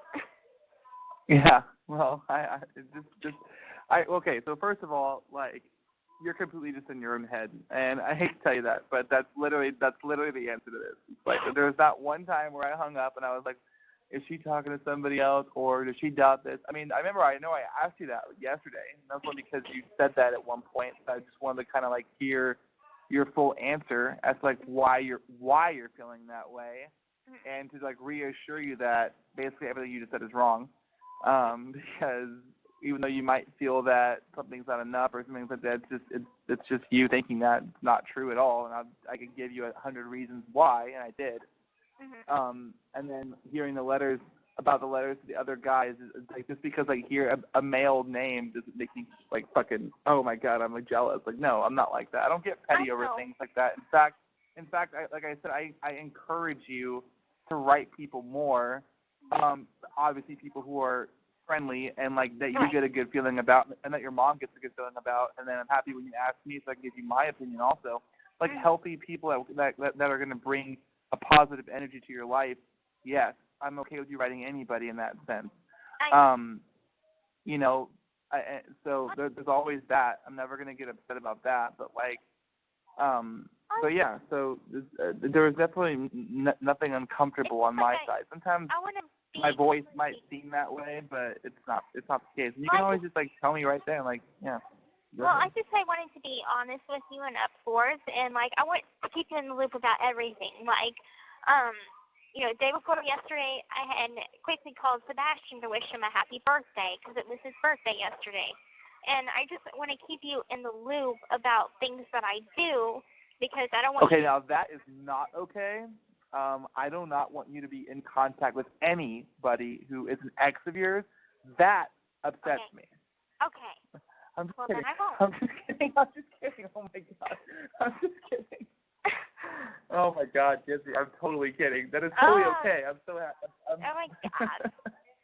I know, you're getting really good at that was mean. That was mean. I'm sorry. That was mean. I feel bad now. I just always want you to be in the loop about things that I do because sometimes, like, Mom will say things like, maybe like, oh yeah, Gypsy, talk to Sebastian today. And last thing I want is like another thing to happen or something. No, there's nothing. No, like listen, no. Like I like, it doesn't bother me if you were to still write Robert. I know you're not going to, but if you even if you did, and even if you wrote Sebastian still and talked to Sebastian on the phone, that doesn't bother me at all. And all I ever ask of you is that if you ever have any ambivalent feelings for me, you can just tell me. And then I just don't want there to be any secrets, like, or anything hidden. Like, as long as you tell me, like, I mean, you don't have to tell me every time you do something. Like, if you calling Sebastian for his birthday, I mean, it's great. I think, like, let him feel that he's got people who care. I'm happy for him to have that, because I know that he's had a prison history. I don't know how many friends he has or how many loved ones he has in his life, and I'm always going to appreciate that you guys were, like, kind of there for each other in a hard time. Yeah. So calling him on his birthday doesn't bother me at all. Just as long as, like, there's just faithfulness is all I ask, I guess. Right. As long as there's faithfulness, you can do whatever you want.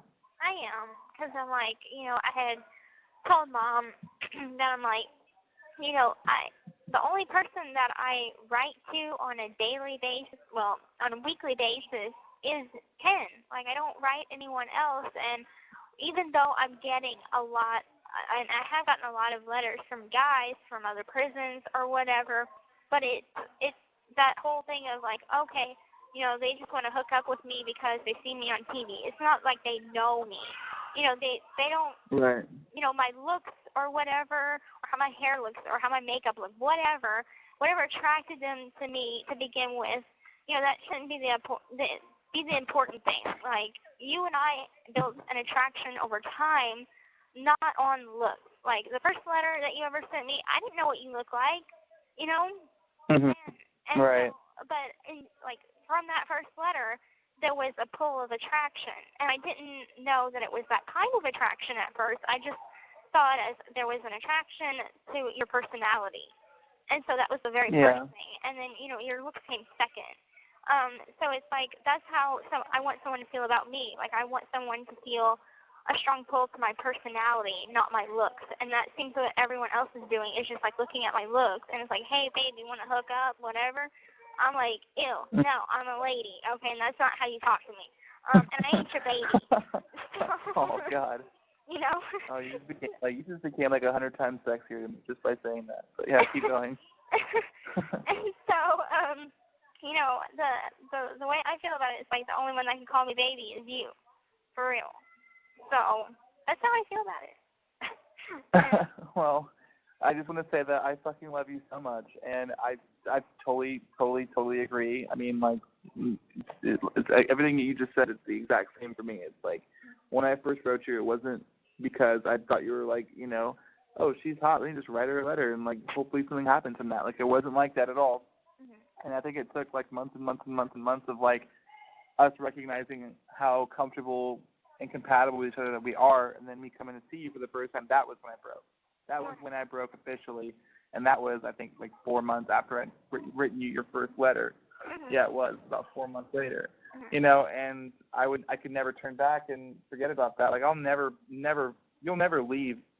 You're like a part of me no matter what. Even if like something were to happen, like you were to go to a hole for a year, God forbid, like I would never forget about you in that time. You know what I mean? But as far as like, you know, you going back to the whole, you wanted to be upfront with me and like let me know everything, and I just don't want you to ever have to worry about that, because I'm honestly the kind of person who's going to tell you if I am, and I'm not gonna. That was kind of fucked up. Like I feel bad about making that what I was joking around a second ago, and I got all like stern for a second. Okay. If I was actually mad, I don't think I'd yell at you like that. Maybe I would, I don't know. But if I'm ever upset about something, I will just tell you.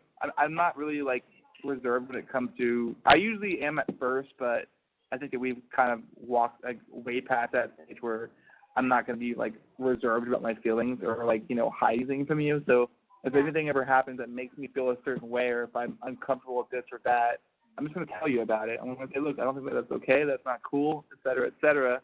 So I don't want you to ever have to get off the phone worrying that, oh, I wonder if he's actually upset about this. Like, I'm a man. If I am, I'll tell you. Okay. And it's the same for you. It's like, if you're ever upset with me about something, don't play the quiet game with me, or don't, you know, just be like, I don't think that was okay, or just like let me know and we'll talk about it, you know. I will. And so how do we clear that up? Because if there's never a time that I'm upset or that you said anything that offended me or anything. And I mean, you just get me so much to where, like, you've never done anything that would even come across as negative to me. Yeah. Well, sometimes I also worry about you too. I mean, like, when you tell me certain things, you might notice a change in my voice or like my reaction, because like I immediately just like worry about you. Like when you call me and you just tell me like, oh, I've been in a funk the last couple of days because of all these things that are happening. Like immediately I'm just like, now I'm like just concerned and like worried about you and like wanting you to be in a better place. So if you sense like a droop in my voice or like, you know, something like that, it's not me being upset. It's me just like being upset, I guess, for you, basically. Yeah, and if I'm ever upset personally, I'll just tell you, you know, right away. And don't be afraid to tell me if something, you know, else is going on in your life and you just like need someone to talk about it with, because I know that you can't call me, but I mean, we do talk on a weekly basis, so you can tell me. I feel like I can talk to you about anything. Like whenever I have an issue, I pretty much just tell you about it. Okay. And you always you always find a way of like making me feel better or giving me the answer that I needed to hear. So that's why I pretty much tell you everything and love you so much, because I just feel like you always have the answer I need. So whenever I'm like, whenever I would like complain to you about the whole like roommate thing, like the scandal going on, like you always knew what to say. And so that's a part of my attraction. It's why I love you so much, Gypsy. It's why I love you so much. But basically, yeah. So if I ever have anything to talk about, like, or something on my mind, you're pretty much the first person I think of to go to about it anyway. So good.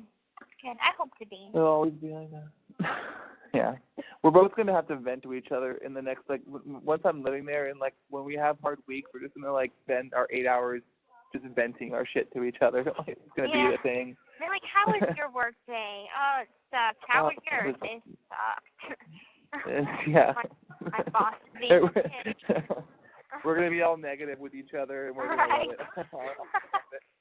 But I mean, I look forward to also, like, hearing, you know, like, about what you want to do in the future. Like, I remember in your letters you said that you would like to open up a restaurant.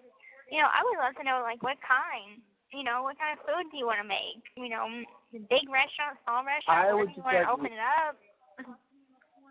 I mean, I want to have, like a music-oriented, like, place.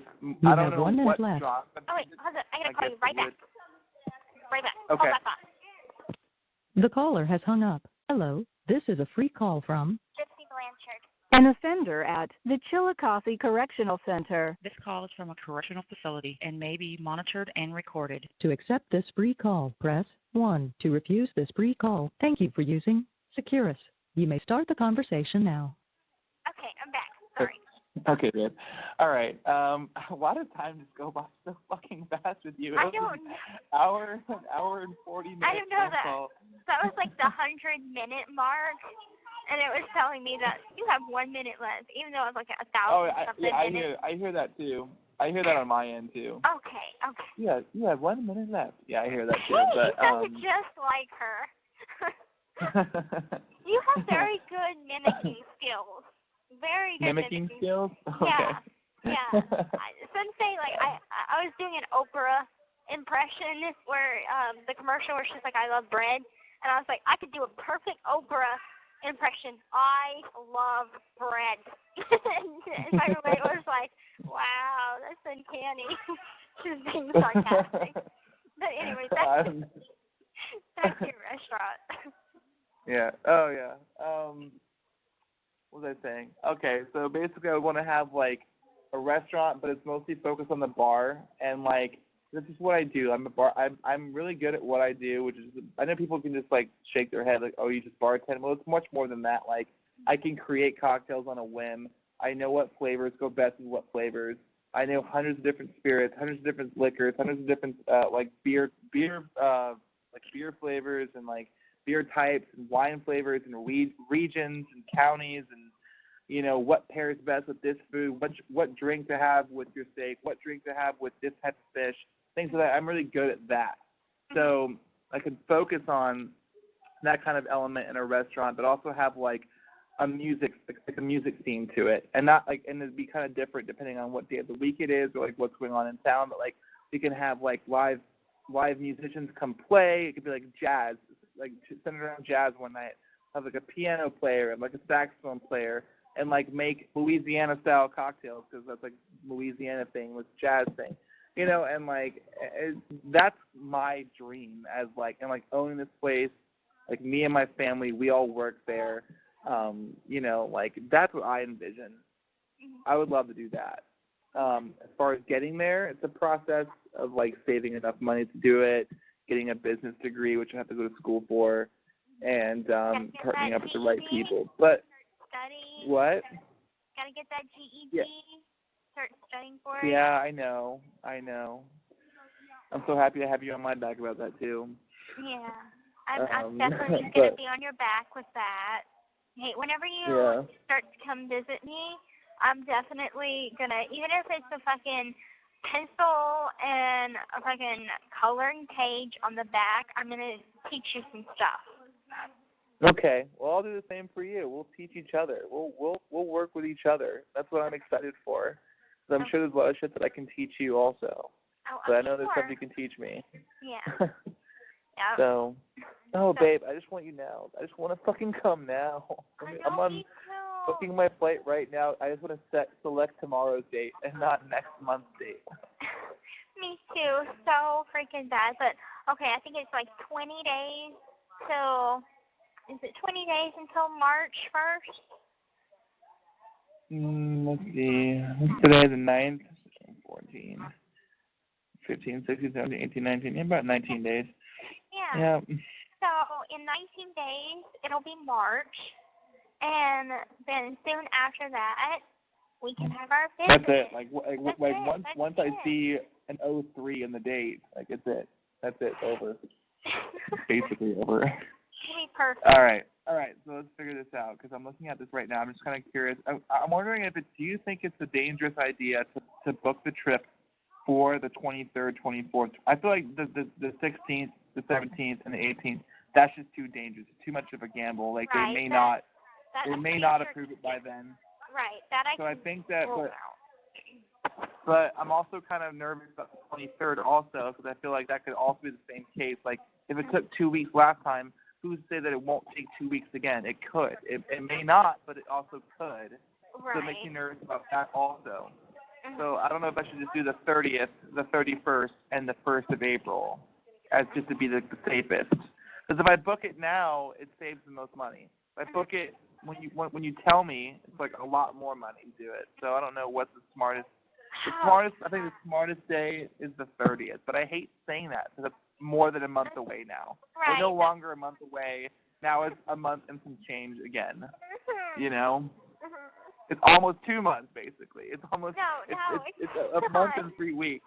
Okay, maybe it kind of is, but I don't know. That's the thing I hate is that they're gonna take you off the list, and that's what pisses me off. That's what threw a wrench in everything. Because if they wouldn't have done that, you could come on the 16th, 17th, and 18th. So I've already been back there to talk to the caseworker, and this is what she told me, just to send the visiting form in a week in advance so it can get here and it can process it. God damn it, this part. I don't know. All right, let's just do the 30th. Okay. Let's just do the 30th, just because I don't want to take any chance. I don't want to come there and something were to happen. So let's just. I think the 30th is the safest bet, and that's just being smart. I mean, it's not what I want. I don't want it to be the 30th, but I think it's just the safest bet. You'll be here for Easter. You know what I mean? Easter.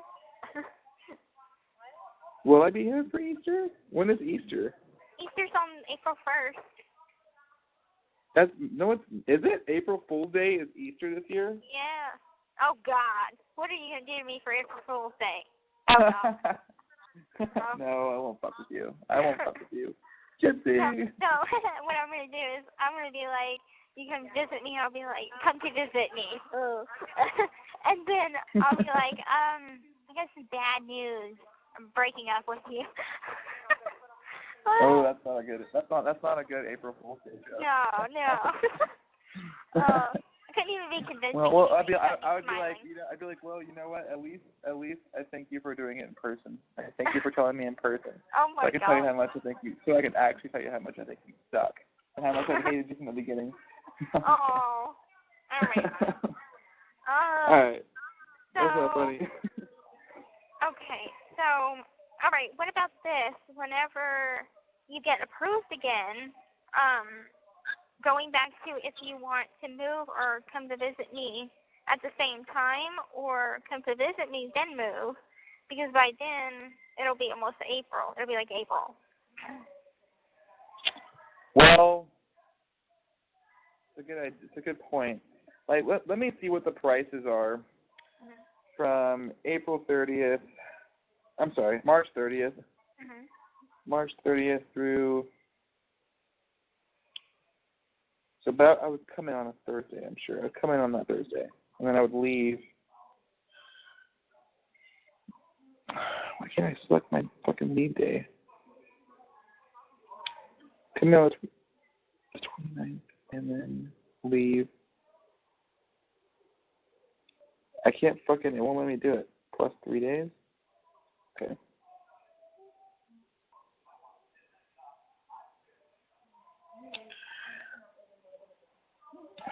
Oh, by the way, Susie told me to tell you that if you liked hearing me scream whenever she pulls my hair on the phone, she's going to do it more often for you. Yeah, tell her to keep doing it. Tell her to keep doing it.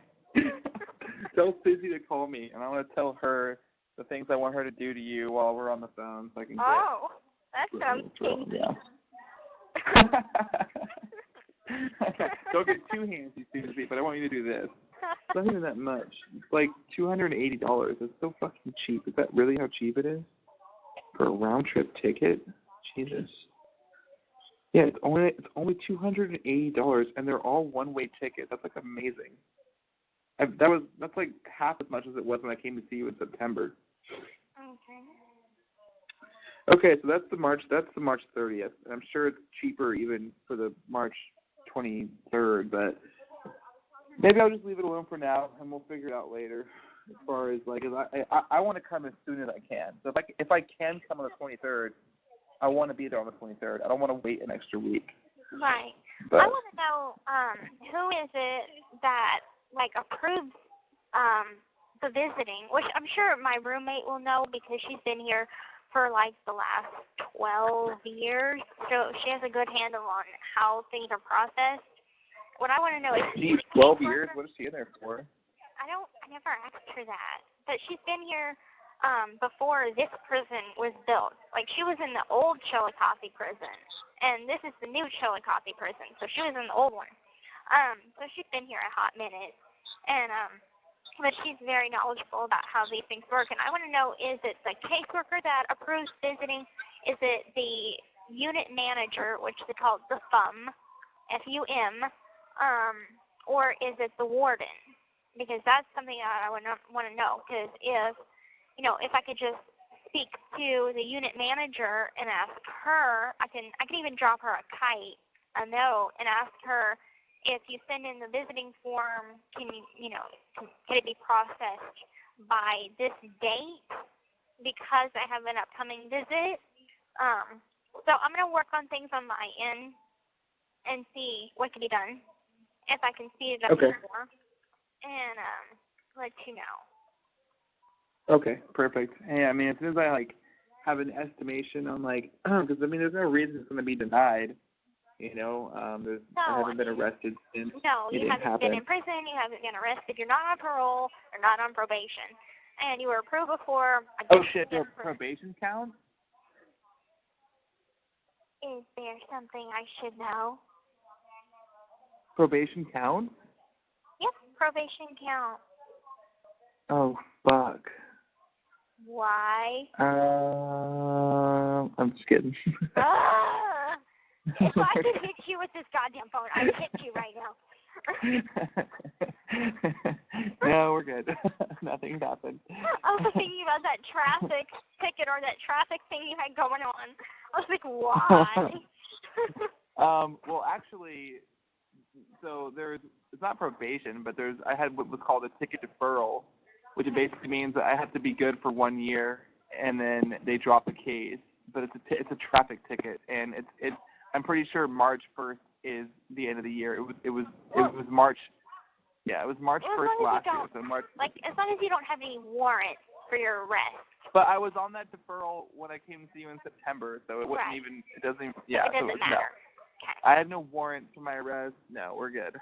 Okay, we're good. So it's pretty much a shoe-in that you're gonna get approved, and so once we get that approval, your name is staying on the list. Neither one of us are going to fuck it up, and you can send it again. So, which is very, very good. This will be the last. You cough a lot. Why do you always do that? You cough all the time. Are you sick or something? No, I just noticed you. No, I do that when I'm excited. It's kind of like a habit, like a little excited habit, like a tick. You just go all the time? Yes, but when I get more hyper, that's what I do. Okay. You can always tell my level of hyperness, or if I'm nervous or something. Like when I'm nervous and when I'm hyper, I do it a lot. Like it happens more, and I don't know why. I've had it for years, but I notice that when I'm hyper or excited or something, I do that.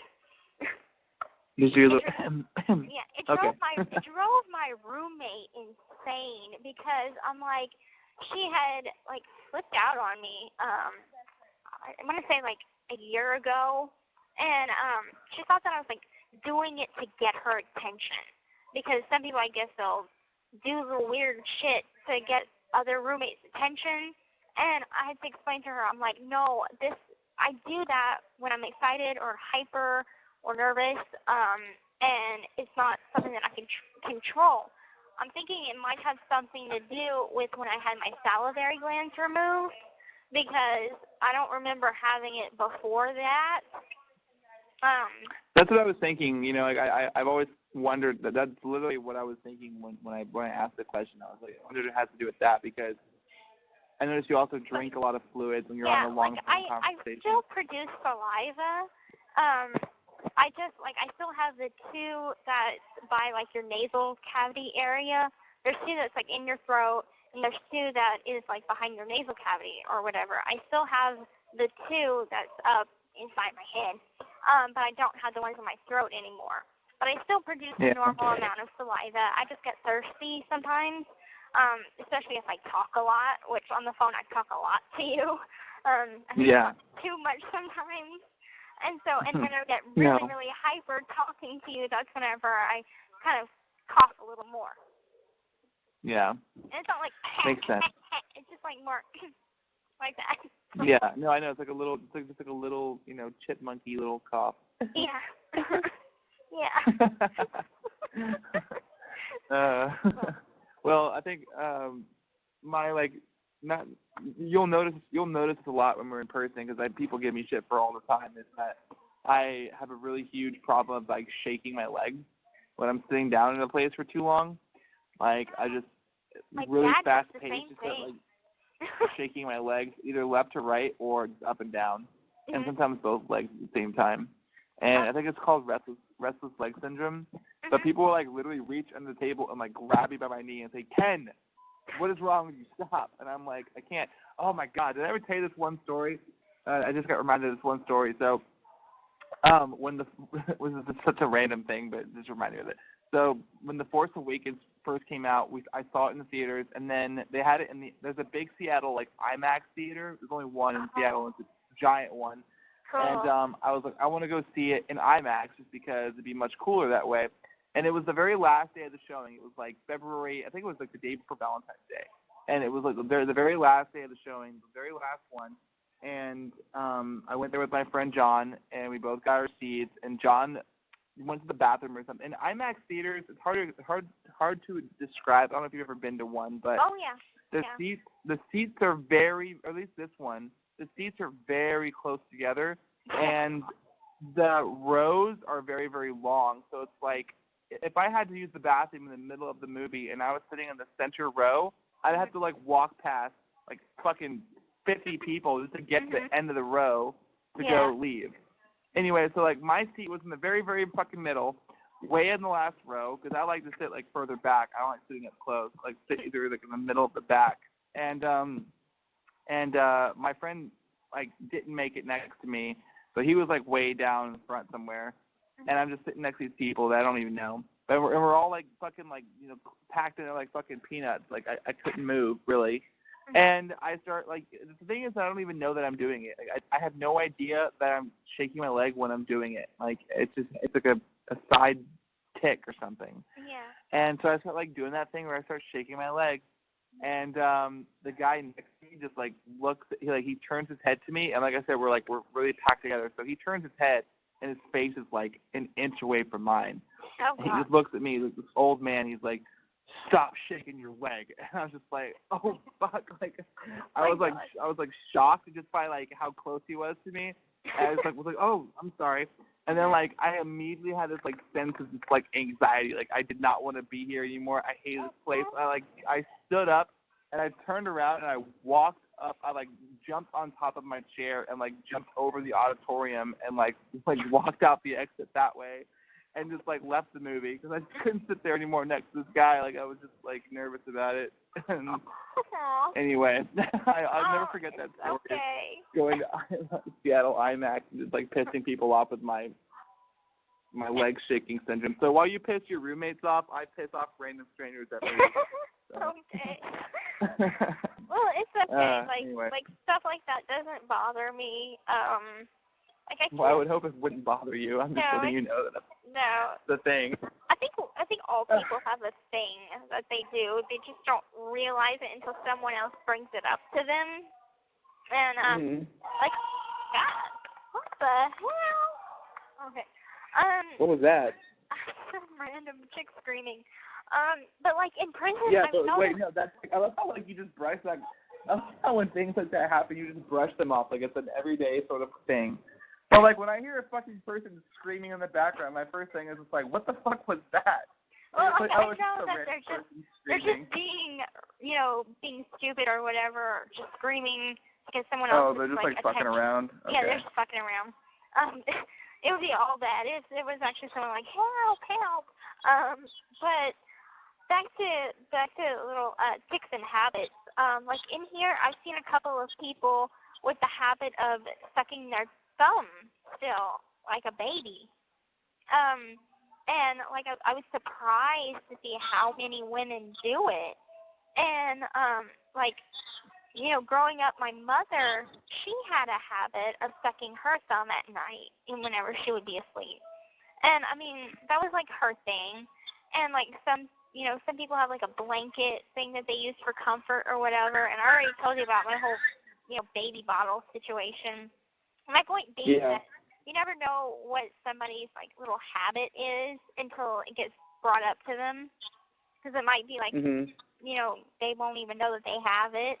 And for a long time before my little coughing tic, I used to squint my right eye, and whenever I was even younger than that, I used to stick out my tongue a lot. So in like a lot of videos and like pictures, I had my tongue sticking out when I was like a baby, and growing into a toddler, I squint my right eye. But I squint my right eye, I'm thinking probably because I had so many surgeries on my eye, and so like the sunlight would hurt it, and so I just got into the habit of squinting my eye, so keeping it kind of squinted. People are like, "Why are you squinting your eye?" Yeah.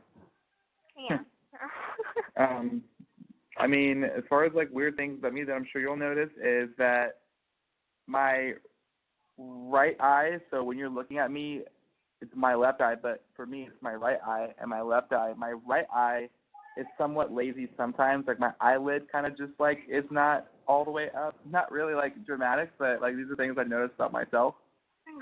So there's that, and then what was I going to say? You said something that also reminded me of myself. That was it, the squinting thing. So it's not like my right eye doesn't squint, but like it could be just kind of like, it looks like I'm tired sometimes. Like my eyelids just don't like stay up all the way. Not like I said, it's not like crazy, like dramatic, like as if like half my eyes closed or something like that. But like when I study my face in the mirror, I'll notice these things.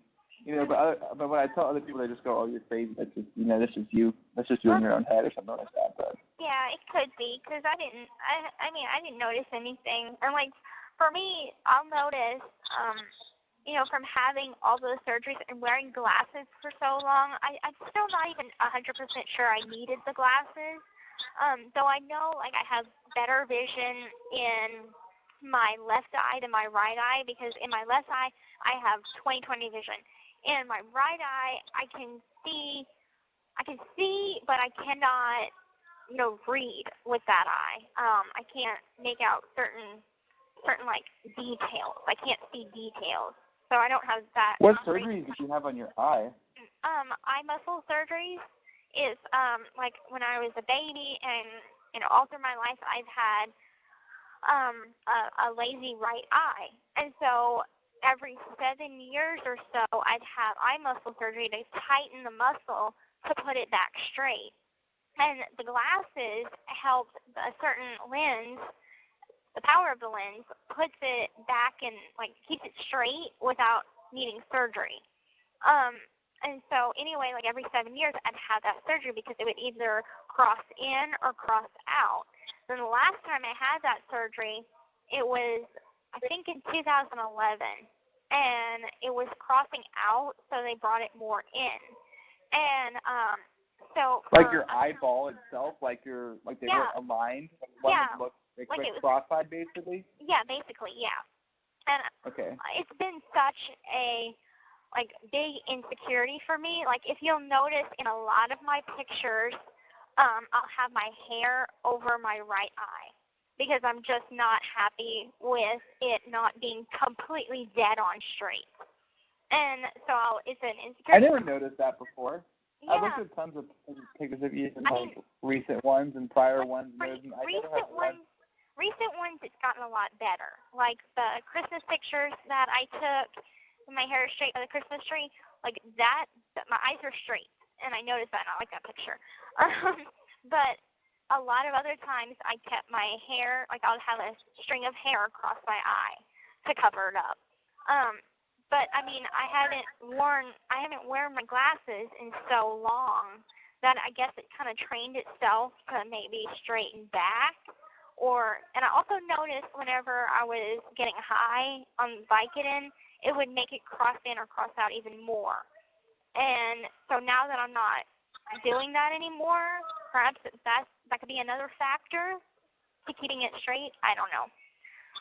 But I'm just saying, I'm not trying to be nice. I've never once noticed that. I mean, I think in almost every picture I have of you, I can see both of your eyes, like the ones with you and the dog, and even the ones prior to that, like the old Valentine's Day one. I'm pretty sure I can see both your eyes in that one, and the ones of you even prior to going to jail. Like I've never once seen. I think there was only one picture I ever saw of you where your eyes were not on point, and that was like a picture of you like a long time ago, like with you and your mother, and it's like you're just like arms over each other, like you have like a green shirt on. If I remember. Yeah, I remember. That's the only one that was like obviously like that. Like besides that, though, like I've never once, and it's a true fact that like we notice things far more about ourselves than other people are going to because we'll study and we'll overthink things. But I'm not saying you're overthinking it, but like I've never once seen a picture of you where I was like, oh, her eyes aren't aligned. Like never, not once. So. Well, like except for that one I just said, but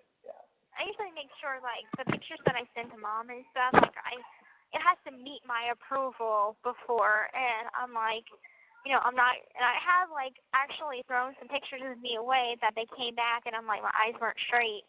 And I'm like, I'm not gonna send her that picture because I don't want that picture being posted up because it's an insecurity.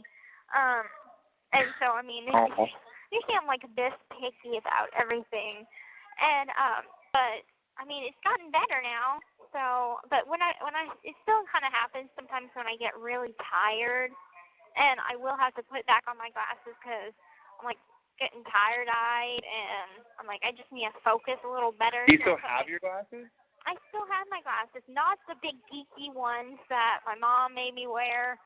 It was literally titled Geek Glasses. They were so freaking big.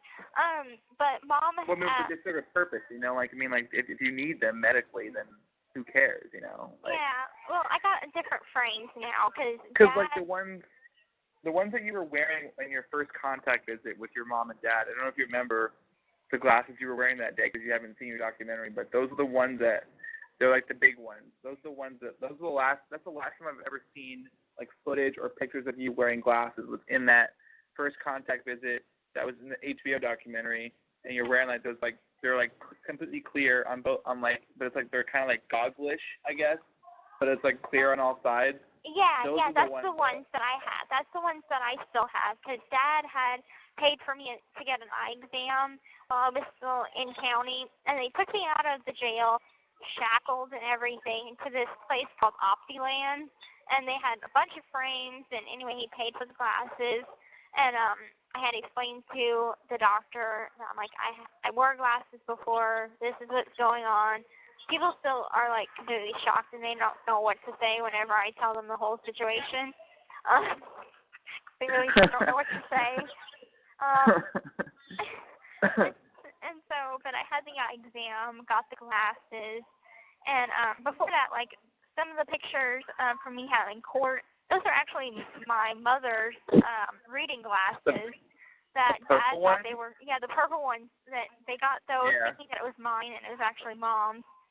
And so anyway, I was like, no, these aren't mine. And so that's when I got these prescription ones, and I still have them, and I wear them occasionally, but like just to read with, Yeah.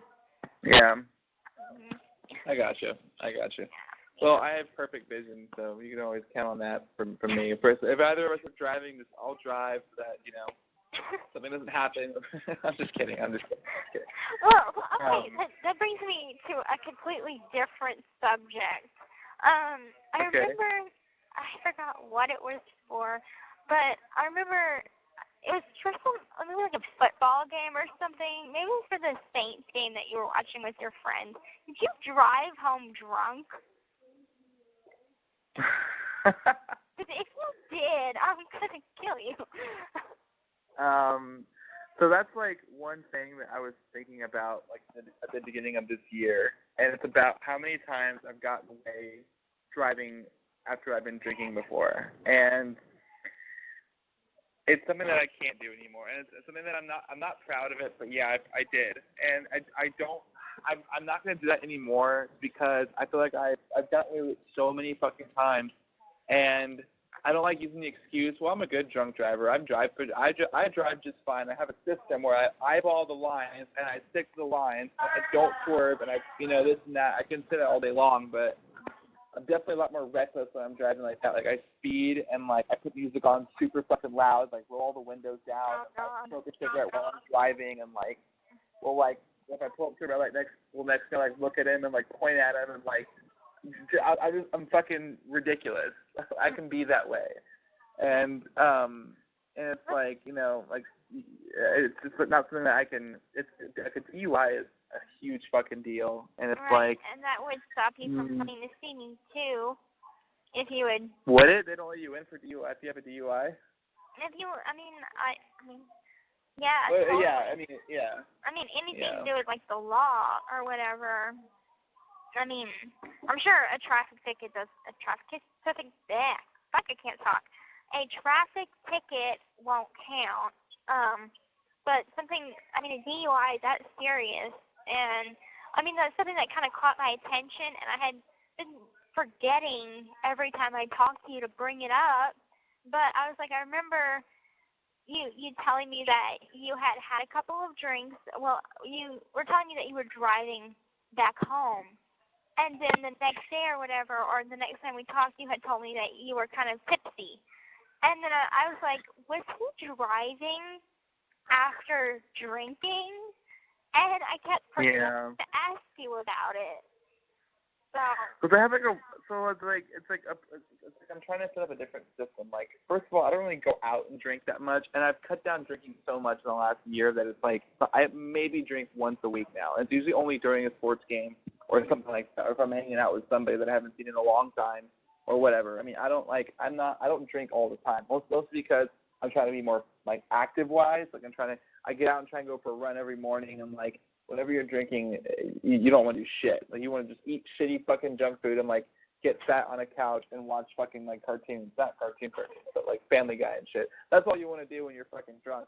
But anyway, so because I'm trying to be more active and like work out more, I cut down drinking a lot. But basically, like my point I'm trying to get to is my system is always set up for failure because I love to drive my car. I love my car. I love to drive my car. So like whenever I go out somewhere, I'm always going to drive there. And then I have a weird rule that like I never let anybody drive my car no matter what. Even if I'm drunk and my friend's sober, I don't like people driving my car, so I don't let them drive my car.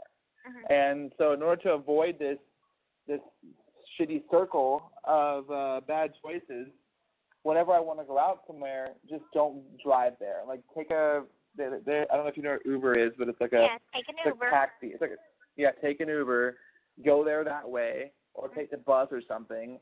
And then that way you're forced to get home the same way. There's no way to get home without doing the same thing. And that avoids all that bullshit. So that's what I'm doing now, so it doesn't happen anymore. Good. But yeah. Sorry, hon. It's okay, I'll be safe. I will be mad at you. So. I'll be calling you from jail. Yeah. I still love you. I'll still write you. I'll call your mom. This is a collect call from the Washington State. State. Hey, fuck my life. I need you to do me a favor. Tell Gypsy I'm in jail for DUI, and I'll come see her when I can. Mm-hmm. No, that's not gonna happen. But it also gets me thinking, like, Well, you don't like, have to worry about that in Kansas City. They've got like a what is it called? Like a little train thingy. It's like an Amtrak. subway? Like an Amtrak train type of shit. Trolley type of deal. It's like fuck, I can't. I'm pretty sure the word you're looking for is like a subway, like a train station. Yeah, kind of like a subway type about? thing, but like above ground. So it's above ground. Okay, then it's like usually called like a light rail or a monorail, some kind of rail, a trolley, a train, a streetcar. Streetcar. That's what I'm looking for. Yeah. Streetcar. Yeah. So they have streetcars in Kansas City now. Oh, okay, perfect. Mm-hmm. Well, I was funny because I was talking to this one guy who I met at where I work, who used to live in Kansas City, and I was asking him all about it, and I was like, oh, dude, I'm about to move there in like a few months. Like, tell me about it. He's like, well, St. Louis is a lot better, I'll tell you that. And I'm like, okay, that's great, but don't tell me that because I don't want to hear that because I'm going to Kansas City. So tell me about Kansas City. Mm-hmm. And he's like, well, the one thing that you have to know is that you're going to need your car to go anywhere. Like, the public transportation is okay, but Kansas City is very big and spread out. So you're going to have your car to go anywhere you want to go. I was like, oh, fuck, okay. But they have Uber in Kansas City, so that's good. And also, I can use the streetcar if I live downtown, which I probably won't. I'm pretty sure I can leave Overland Park, which I still am on the fence about because I've recently come into a few places that are, like, dramatically cheaper in Kansas City than Overland Park. So, I don't know. But it's like I'm sacrificing money for I could probably get shot or spend more money and I'll be totally safe. Like, what's worth more to me? What's worth more to me? Right, a life or money. I don't know. Well, I could just like lose my arm or something. I don't know. I'm sure I could survive a shooting. Just duck and run. If there's a place on Prospect or just anything from First Street. That's where it was, Prospect. Yeah, Prospect. Fuck, no, absolutely not. Fuck, no, you will be shot dead walking. I am so fucking serious, Ken. Like, Prospect, that's a bad fucking area. That is where all the crime is. I knew this guy named Hustle Man, and he sold pirated DVDs, and his sister fucking got shot in her front yard right next door. Like, that's bad area. How the hell did you know a guy named Hustle Man and his sister? And the fact that I know a guy named Hustle Man should tell you something. Okay. That sounds like an interesting story. How did you meet Hustle Man and his sister that got shot? Okay, all right, it was at the American Cancer Society Hope Lodge, and one of the workers, she would buy a couple of the DVDs from Hustle Man, and so she gave us his number. Well, he has a whole store called Greenlight, and he sells pirated DVDs out of his store called Greenlight, and it's on Prospect, and he lives on Prospect. So we went there to, pick up a few DVDs for new releases. It's like $5 for, even pornos. It's like $2. Yeah, did your mama get a couple of those? No, I mean I know he had a couple of pornos, but like it's besides that, he had a shop right next to the barber shop, and anyway, one day his store was closed, so his house is on Prospect, and we went down that area, and when I tell you I was scared shitless because it's a predominantly like black neighborhood, and I'm like white, and my mom's white. You're like white. And I mean, Hustle Man, he didn't look like the name would fit him. His real name's Michael, and he looks like a college student.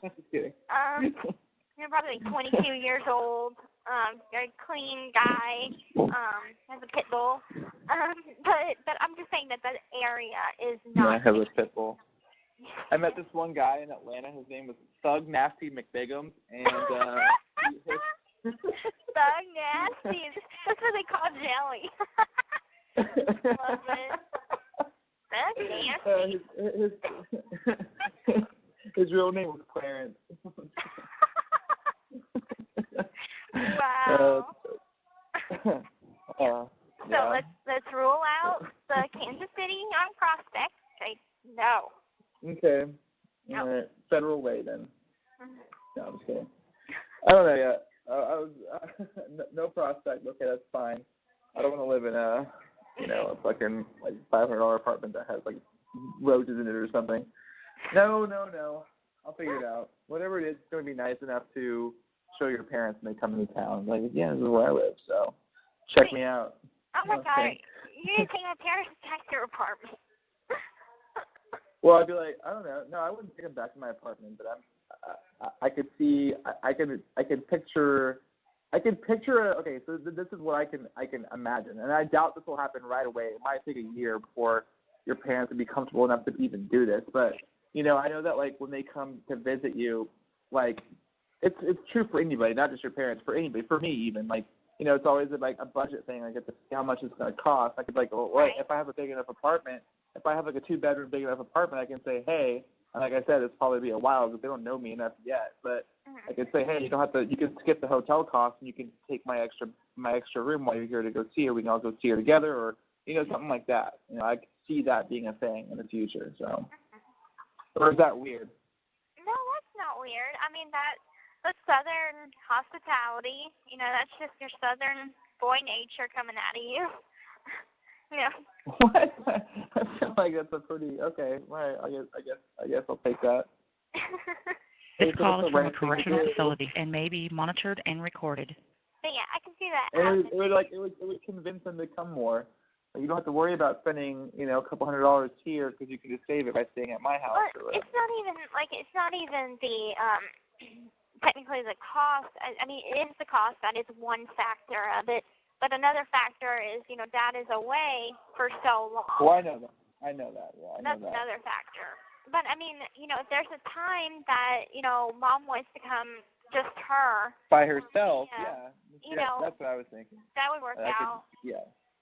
So, and, like, I mean, she doesn't give a shit where, how nice your house is or whatever. No, I was just joking about that. That's not at all. That was not at all serious. I was just saying, like, like if your mom were to come out by herself, even like I know her and I get along already great, so I don't think I don't know how she would feel about that. I just don't know like how people are when it comes to things like that. But she wouldn't mind. Yeah. She'd be cool. We'll figure it out. Maybe there'll be even like a surprise day where we both come in together and hey, there it is. Remember this surprise I was supposed to give you back in Christmas of 2017? Well, here it is now. Here it is now. I was saving it for you. Maybe give me for like my birthday or something, because my birthday is on a Friday this year. Is it? The 27th on a Friday this year? Yeah. All right. I gotta think of something. I gotta think of something else that can top last year's birthday present. I gotta find some kind of way. Pretty difficult to top last year. I know. I gotta figure something out. You set the bar pretty high. Oh fuck. All right. I don't know. Maybe just like come to visit me and I don't know. Bring you some French fries, or if I could make you some food, I'll cook you something nice. Maybe they'll have if they reinstate the food visits by then. Yeah, if they reinstate the food visits by then, I'll cook you something really nice. Yes. Like I remember you saying you know how to make steak really well. Well, I've never had steak before. Oh my God. Yeah, no. Okay. Okay. You never had steak before. I'm crying right now. Aww. I'm crying for you. Have you ever had chicken fried steak before? No. Have you? Okay. Have you ever had like meatloaf before? No. Oh my God. I have had fried chicken before though. I could buy that on Kansas. Okay. Well, that's one. Okay. That's one thing. That's one thing. All right. It's okay. We just gotta like get those fucking drug smugglers that stop fucking around so they can put the food back. And I'm probably gonna cook for you every single fucking weekend now. Are you trying to fatten me up? Oh fuck yeah! I'm trying to fatten you up. Come on! I'm trying to keep my pretty petite physique. at least until I get out. You've got good genetics. They're not going to go anywhere. We're going to have comfort nights, but it's okay. I'm sure you'll be all right.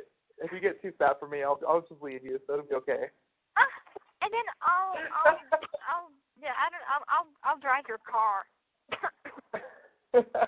Oh, that's how you're going to get back at me? Yeah. Yes. Okay.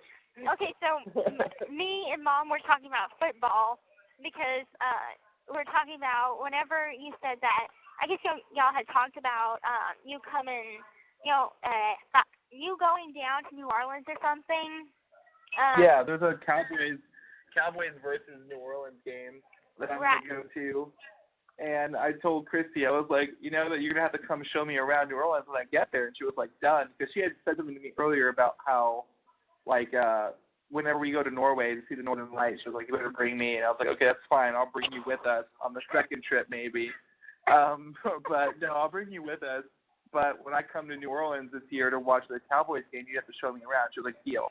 And then I was like, and on top of that, you also have to go to the game with me. I'll buy you a ticket. But you have to wear one of my Cowboys jerseys. She is so not going to do it. She is not take a picture with me and send it to Gypsy with both of us smiling, and you have to do it. And she was like, no, no fucking way. No, she was like, no fucking way. Like, she is not budging on it. And I said, okay, so this is going to be funny. Like, okay, so our baby is going to be a half Saint, half, No, it's not. It's going to be a cowboy. And it's going to be a cowboy. My mom came up with this little onesie that she's going to have made, and it says, I'm a true Saints fan, but I only wore this shirt to piss off my daddy.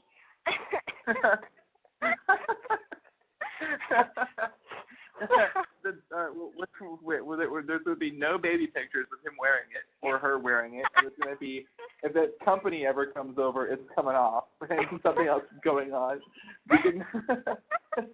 Hey, that's cute though. That's actually cute. That's actually cute. I like that. You've convinced me. Okay, I'm for the Cowboys. I will be your Dallas Cowboy cheerleader, and I will root for them. Okay. And you have to promise me this one thing, though, okay? I will root for the Cowboys if they go up against the Saints. However, you tell my parents I'm for the Saints, okay? Okay. Okay. All right, but what if we go to a game and I look at you in the eyes and say, Gypsy, my dream girl has always worn my team's jersey at the game with me. Would you do it? Yeah. Okay, and then I took a picture of us without you looking and sent it to your dad. Does that make you upset? No. Okay, perfect. Then we're good. They might disown me, but it's fine. Just kidding. It's all good. Well, do you want to know what the drawing is that I made for you that you're going to be getting? No. Oh, no. Come on. I'll tell you. No, I'll find out when I get it. Fine. Hopefully you can get what I meant by the little saying that I put by it. Well, then why do you ask me if I want to know? You should just tell me, and I won't give you the answer. No, I'm just kidding. Don't tell me. Okay, I won't tell you. Now I feel like it's going to be a surprise. Is it in another one of those manila envelopes? No. This one should get to you faster because I put it with the letter, so I put it in the normal envelope. Okay. Yeah. So hopefully it gets you faster. Did you draw me another picture of Superman on the back? No. That was fucking amazing, by the way. That I was breathless when I saw that. My hand slapped across my mouth. I was like, oh my god, dude, that was crazy good. Well, I always awesome. call you my Superman because even though I know that your favorite superhero is Batman, but when I reference you to my roommates, I'm like, yeah, Superman. I'm gonna call my Superman tonight because you are super to me. You've saved me countless times. Shut up. I am not. Yes, you are. I am not. Yes, you are. Okay. So. Okay, love. Okay. Well, you saved me too, babe. You saved me too. But what was I gonna say? Batman's not my favorite superhero anymore. It's Spider-Man. I told you that. So you went back to Spider-Man. Well, I'm just saying, it's like my childhood. It was like my childhood favorite superhero.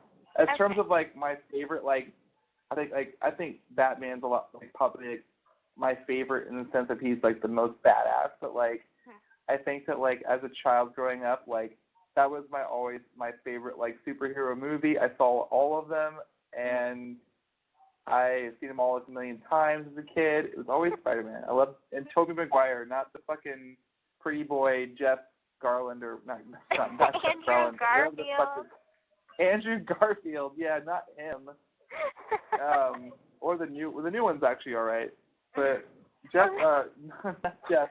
Andrew Garfield fucked it up for me. Oh. He was just not Peter Parker. He was not Peter Parker. He was just too.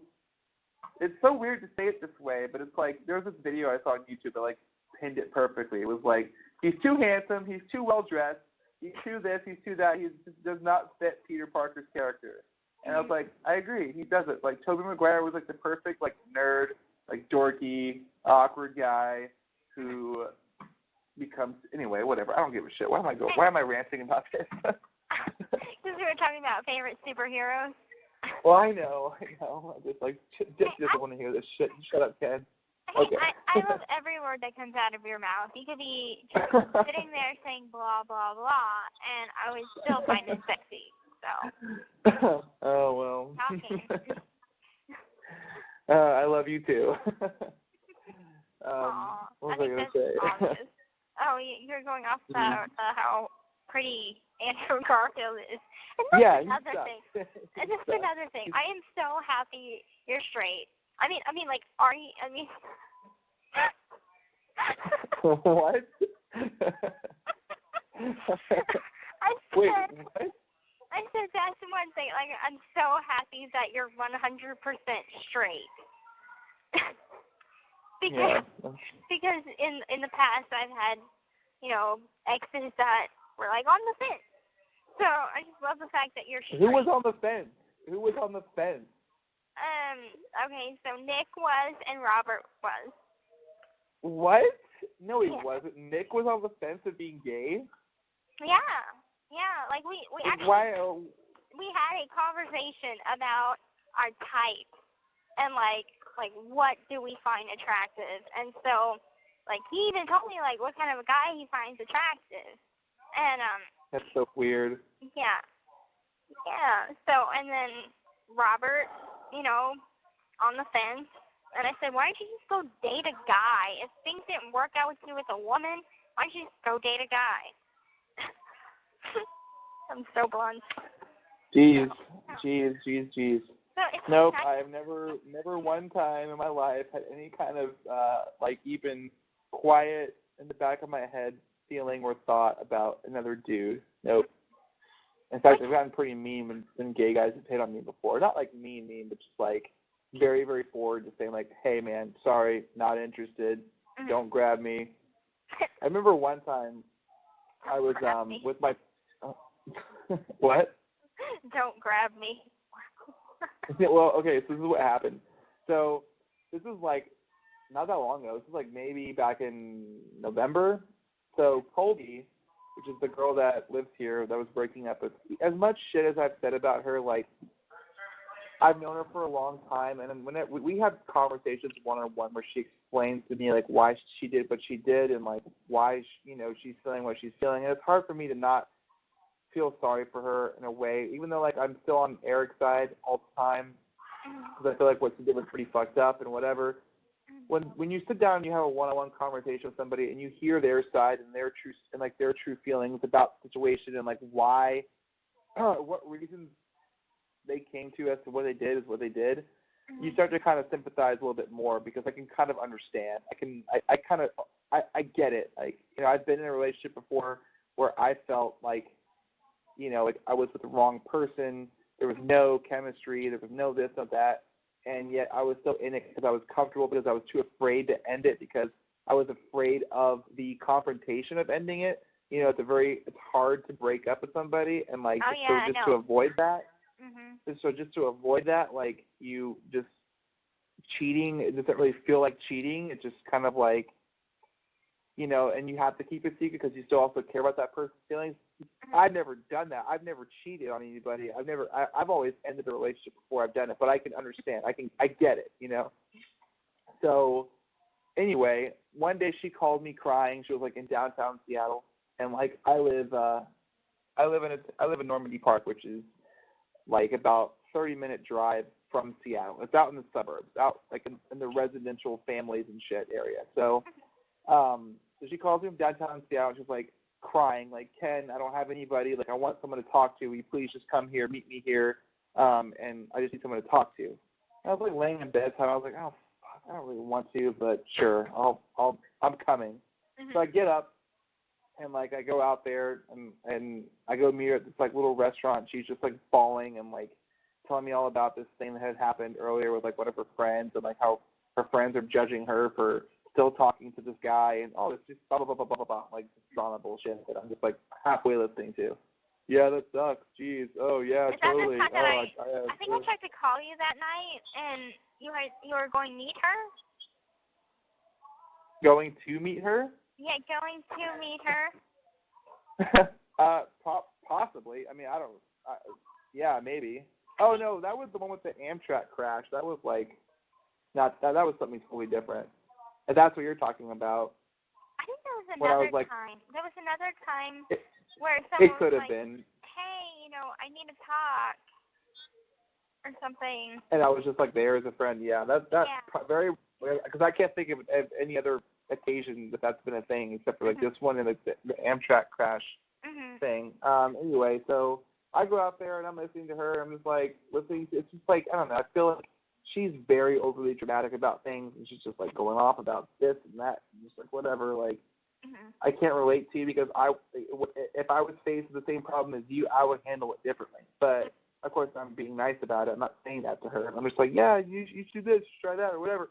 Anyway, we end up just like, she's also like drunk, like wasted, by the way, and I'm just like totally sober. So I'm trying to catch up. I have a few drinks myself, and then she's like, let's just go dance. I want to go dance. And I was like, okay, let's go dance. And whenever I was much more like happy after I've been drinking. So like, yeah, let's go dance. So we walk over to this we walk in this alley, and I'm like, I'm kind of dressed up to go out, but like not really. I'm wearing like jeans, like a t-shirt, and like anyway. So we walk up to this nightclub basically, and there's no signs. I can't tell like what this place is. Anyway, we get inside, and we walk over to the dance floor, and it's so insanely loud. It's like dark, and it's flashing lights. It's like a fucking like what you see in a movie, like a raving nightclub. And it's totally not my style, but I'm just like there for her to make her feel better. So anyway, we're just like in the crowd, and like I'm just like doing my white boy dance or whatever. And next thing I know, I'm looking up and I'm seeing like two like fucking ripped dudes with their shirts off, like dancing on poles, not naked, but just like dancing on poles. And I'm like, where the fuck are we right now? Then like a few moments later, I'm having like guy after guy after guy like grind up on me and try and dance on me and shit. And I have to like turn around and be like, no, dude, like no, I'm dancing with her. Oh my God. Like totally just friend dancing with her, but just like no, like back off, like do not grind on me. And then like the next guy, the same thing. And I was like, eventually I like take a water break and I walk away. And like I'm like, where the fuck am I? So I like pull out my phone and I'm like looking at, you can like pinpoint where you are. Oh, Neighbors Gay Nightclub. And I'm like, Colby, what the fuck? Why did you bring me to a gay nightclub? And she's just like, oh, this is just like a female-friendly place, and I know that I won't get hit on here. And I'm like, you could have fucking told me that you were going to a fucking gay nightclub. Right, like, dude, I'm not okay with that. Like, I'm not a homophobic person, but like, I do not want to dance in a gay nightclub. What if somebody sees me here? They're gonna think I'm gay, and then no, let's get out of here. I gotta go.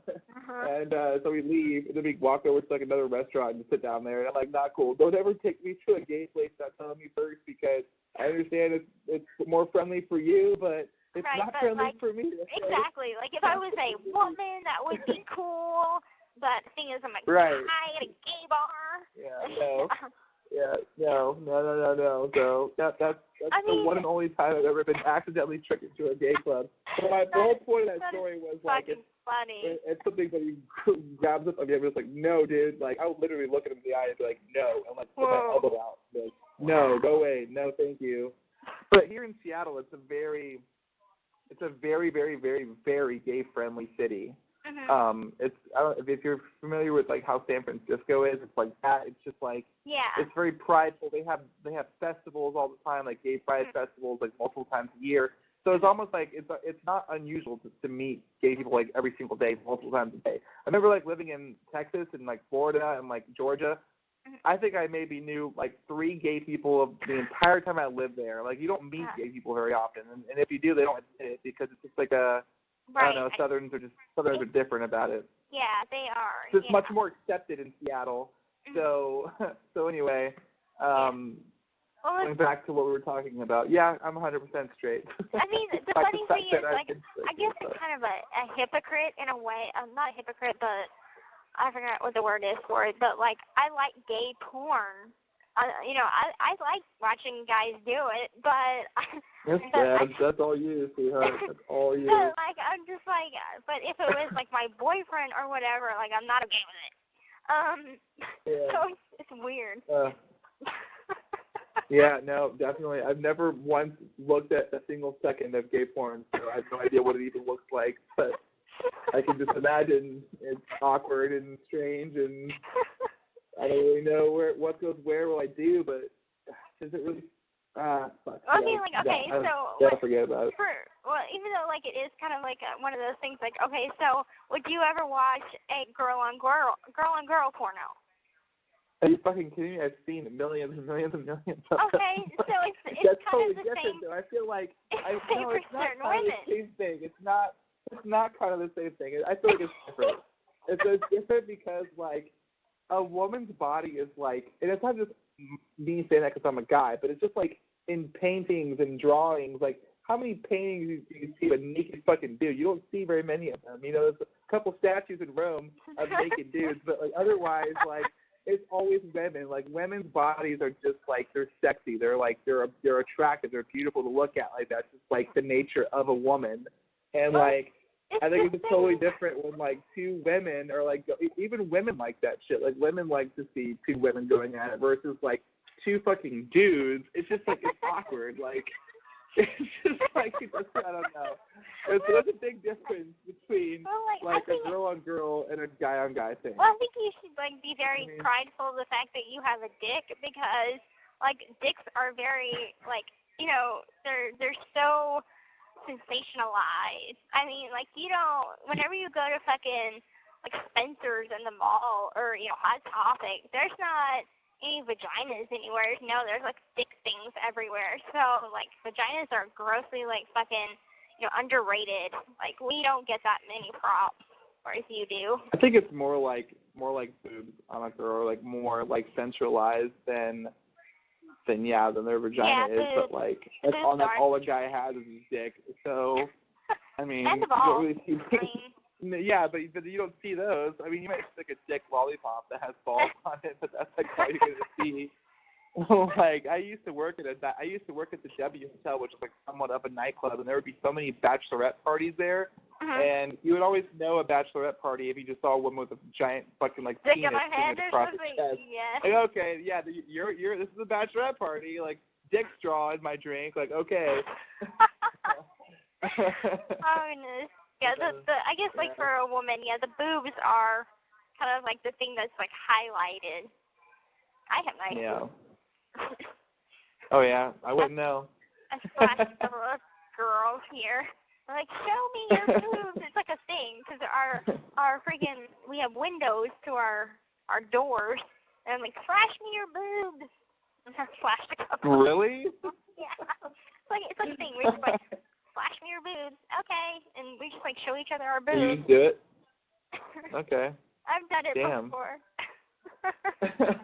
And we even had like a couple months ago we had a boob contest because we went in the bathroom and we just like comparing boobs and doing a contest.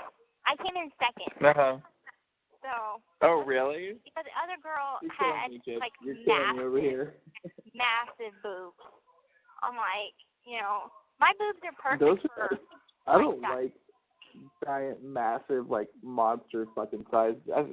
It's just too much. I feel like, especially if like this is weird, but no, it's just there's just a way that like well, they're just too big in my opinion. There's a size that's just too big, and I don't get guys who just love like the bigger the better. I'm like, no man, no, like there's a perfect size, and it's like right around like C, like right around the perfect size.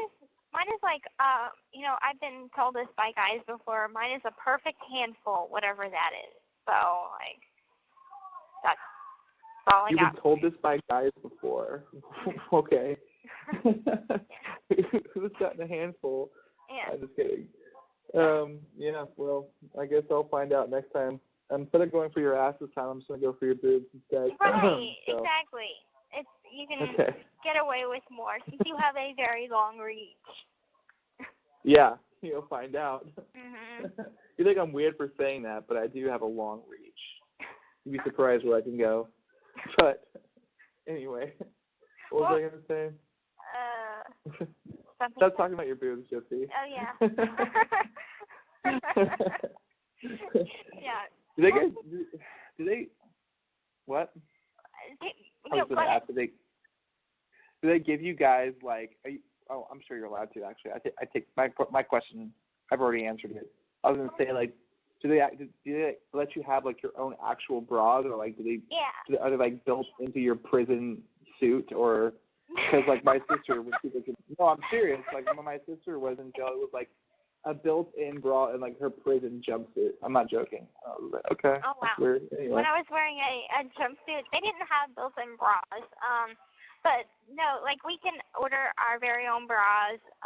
They do give you, or they give us, state-issued bras, but they look like Madonna cone bras. Like, I think the whole point of a bra is to like hide the fact that your nipples are hard and like stop it from being pointy and like being obvious. So like these bras do nothing for that. Like the way they're shaped and everything, it's men made these bras, and men think that our boobs have to be pointy or some shit like Madonna, and they just clearly do not understand how to make a bra. And so I was like, I can't handle this. I'm buying my own. So I bought. Are you allowed to not wear one? I mean, a lot of the time I don't, along with not wearing panties. But then, a couple of people on the wing are like, girl, put on a bra. I can see your headlights from a mile away. Okay, so when you come to visit me, you should just not wear one. I can't. I have to wear it on a visit, but I can. Oh, that's right. They make you strip search. But I have two sports bras that I wear when I go work out, and then I have my comfortable cupped bra that I wear every other time. And so I've got a good selection of bras to where I don't have to wear the Madonna boob bras. Yeah, but you have to wear the granny panties, though. You have no choice with that one. Yeah, that sucks. So I'd just rather not wear it. But, like, on Canteen, they also have boxer briefs. So I'm thinking about buying, like, a pair of those. Those are so much more comfortable, I bet, for you. You should get some of those. Yeah. I guarantee they're going to change your life. They're going to change your life. Okay. It's funny. This is such an unrelated. Oh, how much time do I have with you? Probably like Not a couple much. more minutes left. I can't believe you spent all this time talking. I was just supposed to call you for like 10 minutes. 10 minutes. That was like literally almost 3 hours ago. Oh, God. Well, that's what happens when I get you on the phone. I just can't let go of you until it's like forced upon me. That's probably better for you to call me around like 5 o'clock or a little bit later, because if it was any earlier, we'd just be on the phone for just 4, 5, 6 hours. I know. And the whole day would just go by. Mhm. Yeah, we talk all day. Everybody already knows I spend a gajillion and 5 hours on the phone. They're like, oh God, it's date night. She won't come back till count time. I'm like, you're right. Right. Unexpected date night. I really was just going to call you for like 10 minutes, tell you like you should get a printer, and that would make your life so much easier to send me pictures. And, also, Mom got in contact with Dr. Phil's people, and they'll be sending me that stuff that he promised to send. Yeah, she told me about that, and I was like, finally. Right. And I reminded her is that what it took? Because I told her, I said, text the lady, see what's going on with that, because I'm still waiting for the stuff, and I really am eager to start this. And she texted her, and she texted right back, and was like, I'm going to send those out tomorrow. So, yeah, it's all good. At least I know I won't. Yeah, I hate that it took her to message her first. Mm-hmm. Fucking annoying. That's fucking annoying. Well, at least I got, did I tell you about the fact that, like, I've gotten a whole bunch of different friend requests from all these different people in the group, but I don't want to accept any of them. Okay. Just because there's so many, like, what do you call it, like leaks, you know, from the support group to the other groups. Yeah. Or like there's like both. There's like people who are not who are not supported, but are only in here to like feed information to other people in other groups because it's like a secret Belinda? group, so nobody can know. Right, like Belinda. Mm-hmm. God, I fucking hate Belinda. She fucking makes my blood boil. You got me like hearing her fucking name. I hate that lady. Oh my god. She sucks. But anyway, but yeah, so that's the reason why I don't want to. Because after your mom posted about us, you know, like that was when they all came in, like every fucking 2 minutes, like friend request. And I don't want to accept any of them because I don't know who's safe and who's not. And if they can add me on Facebook, then obviously they can see everything. Like, 'cause all my shit's private unless we're friends. Mm-hmm. And then once we're friends, you can see what I do for a living, where I work, where I live, not my address, but you know, like where I live and like the people I hang out with, the things I'm doing, all that kind of shit. And I just don't know if unless you know them I don't want personally or whatever, or something along those lines, or you talk to someone and they send you a friend request or whatever, don't accept it. You know, you're doing the smart thing by just not replying back to it, because there's probably a lot of people that, you know, I get that they're supportive and they want to know all about life and all that kind of good stuff. But, I mean, unless they're like a friend to you, you don't need to accept their friend request. Yeah. That's just all right. Thanks, Boo Boo. Boo Boo Kitty Fuck. What? What did you say? I said Boo Boo Kitty Fuck. What the fuck is that? It's a little name that I heard in county. It's a Boo Boo Kitty Fuck. Yeah, we were all playing cards one time, and they had one that she wrote Boo Boo Kitty Fuck on her cards whenever she would play. That was like her little nickname. My little nickname was Pixie, though it never picked up. Like I never got them to pick up on it because everybody would just call me Gypsy. Seeing as how my name is kind of a nickname anyway. It's Pixie. Yeah. Pixie, because I had the I short never met hair. another Gypsy, that's for sure.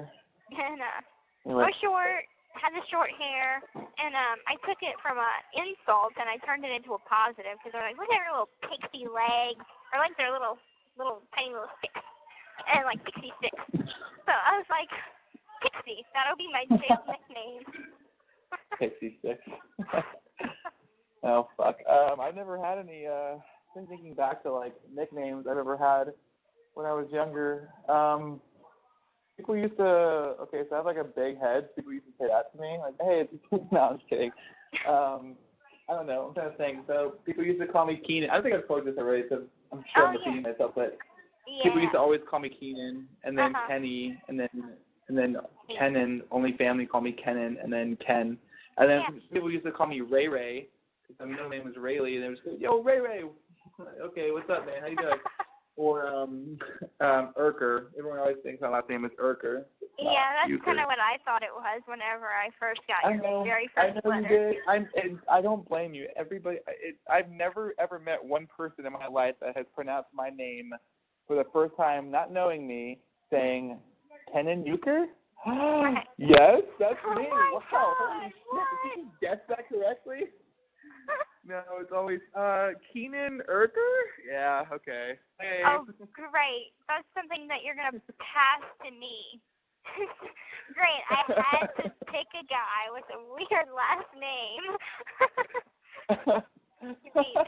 Gypsy Erker. That's just great. It's fine. I love you. Well, Euchre. Yeah, that's it. Get ready for that. Get ready for that. Alcida. Such a weird last. That's a weird middle name. Okay. My great grandmother's name, you know. Yeah.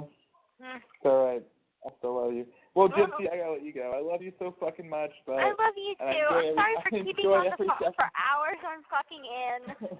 I was supposed to.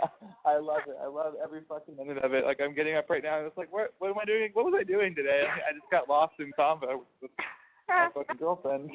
Aww. All right. Well, hey, I fucking love you so much, babe. I miss you so much. I'm thinking about you every day. And just last thing I want to say is, again, just like, don't stress and don't worry about people you don't know writing you shit that, you know, is just ridiculous. Like, just don't let it get to you. Don't let it bother you. Don't waste your fucking energy on it. Like, it doesn't affect you, and it shouldn't. So let the fucking weirdos be weird and don't even give them the time of day. You don't have to. If they don't need it, you don't deserve it, fuck it. Just fucking forget about it. Because you still have me who loves you, your mom who loves you, and hundreds and hundreds and hundreds of other people who will always love you, and that's never going to go away. So fuck those people and don't even try and figure it out. Like, it's not worth your time to try and figure out even. Is he cool? Is he not? Like, if you are having doubts over a certain amount of time, then just fucking forget about it. You don't have to waste your time on it. You know what I mean? Yeah, I get it.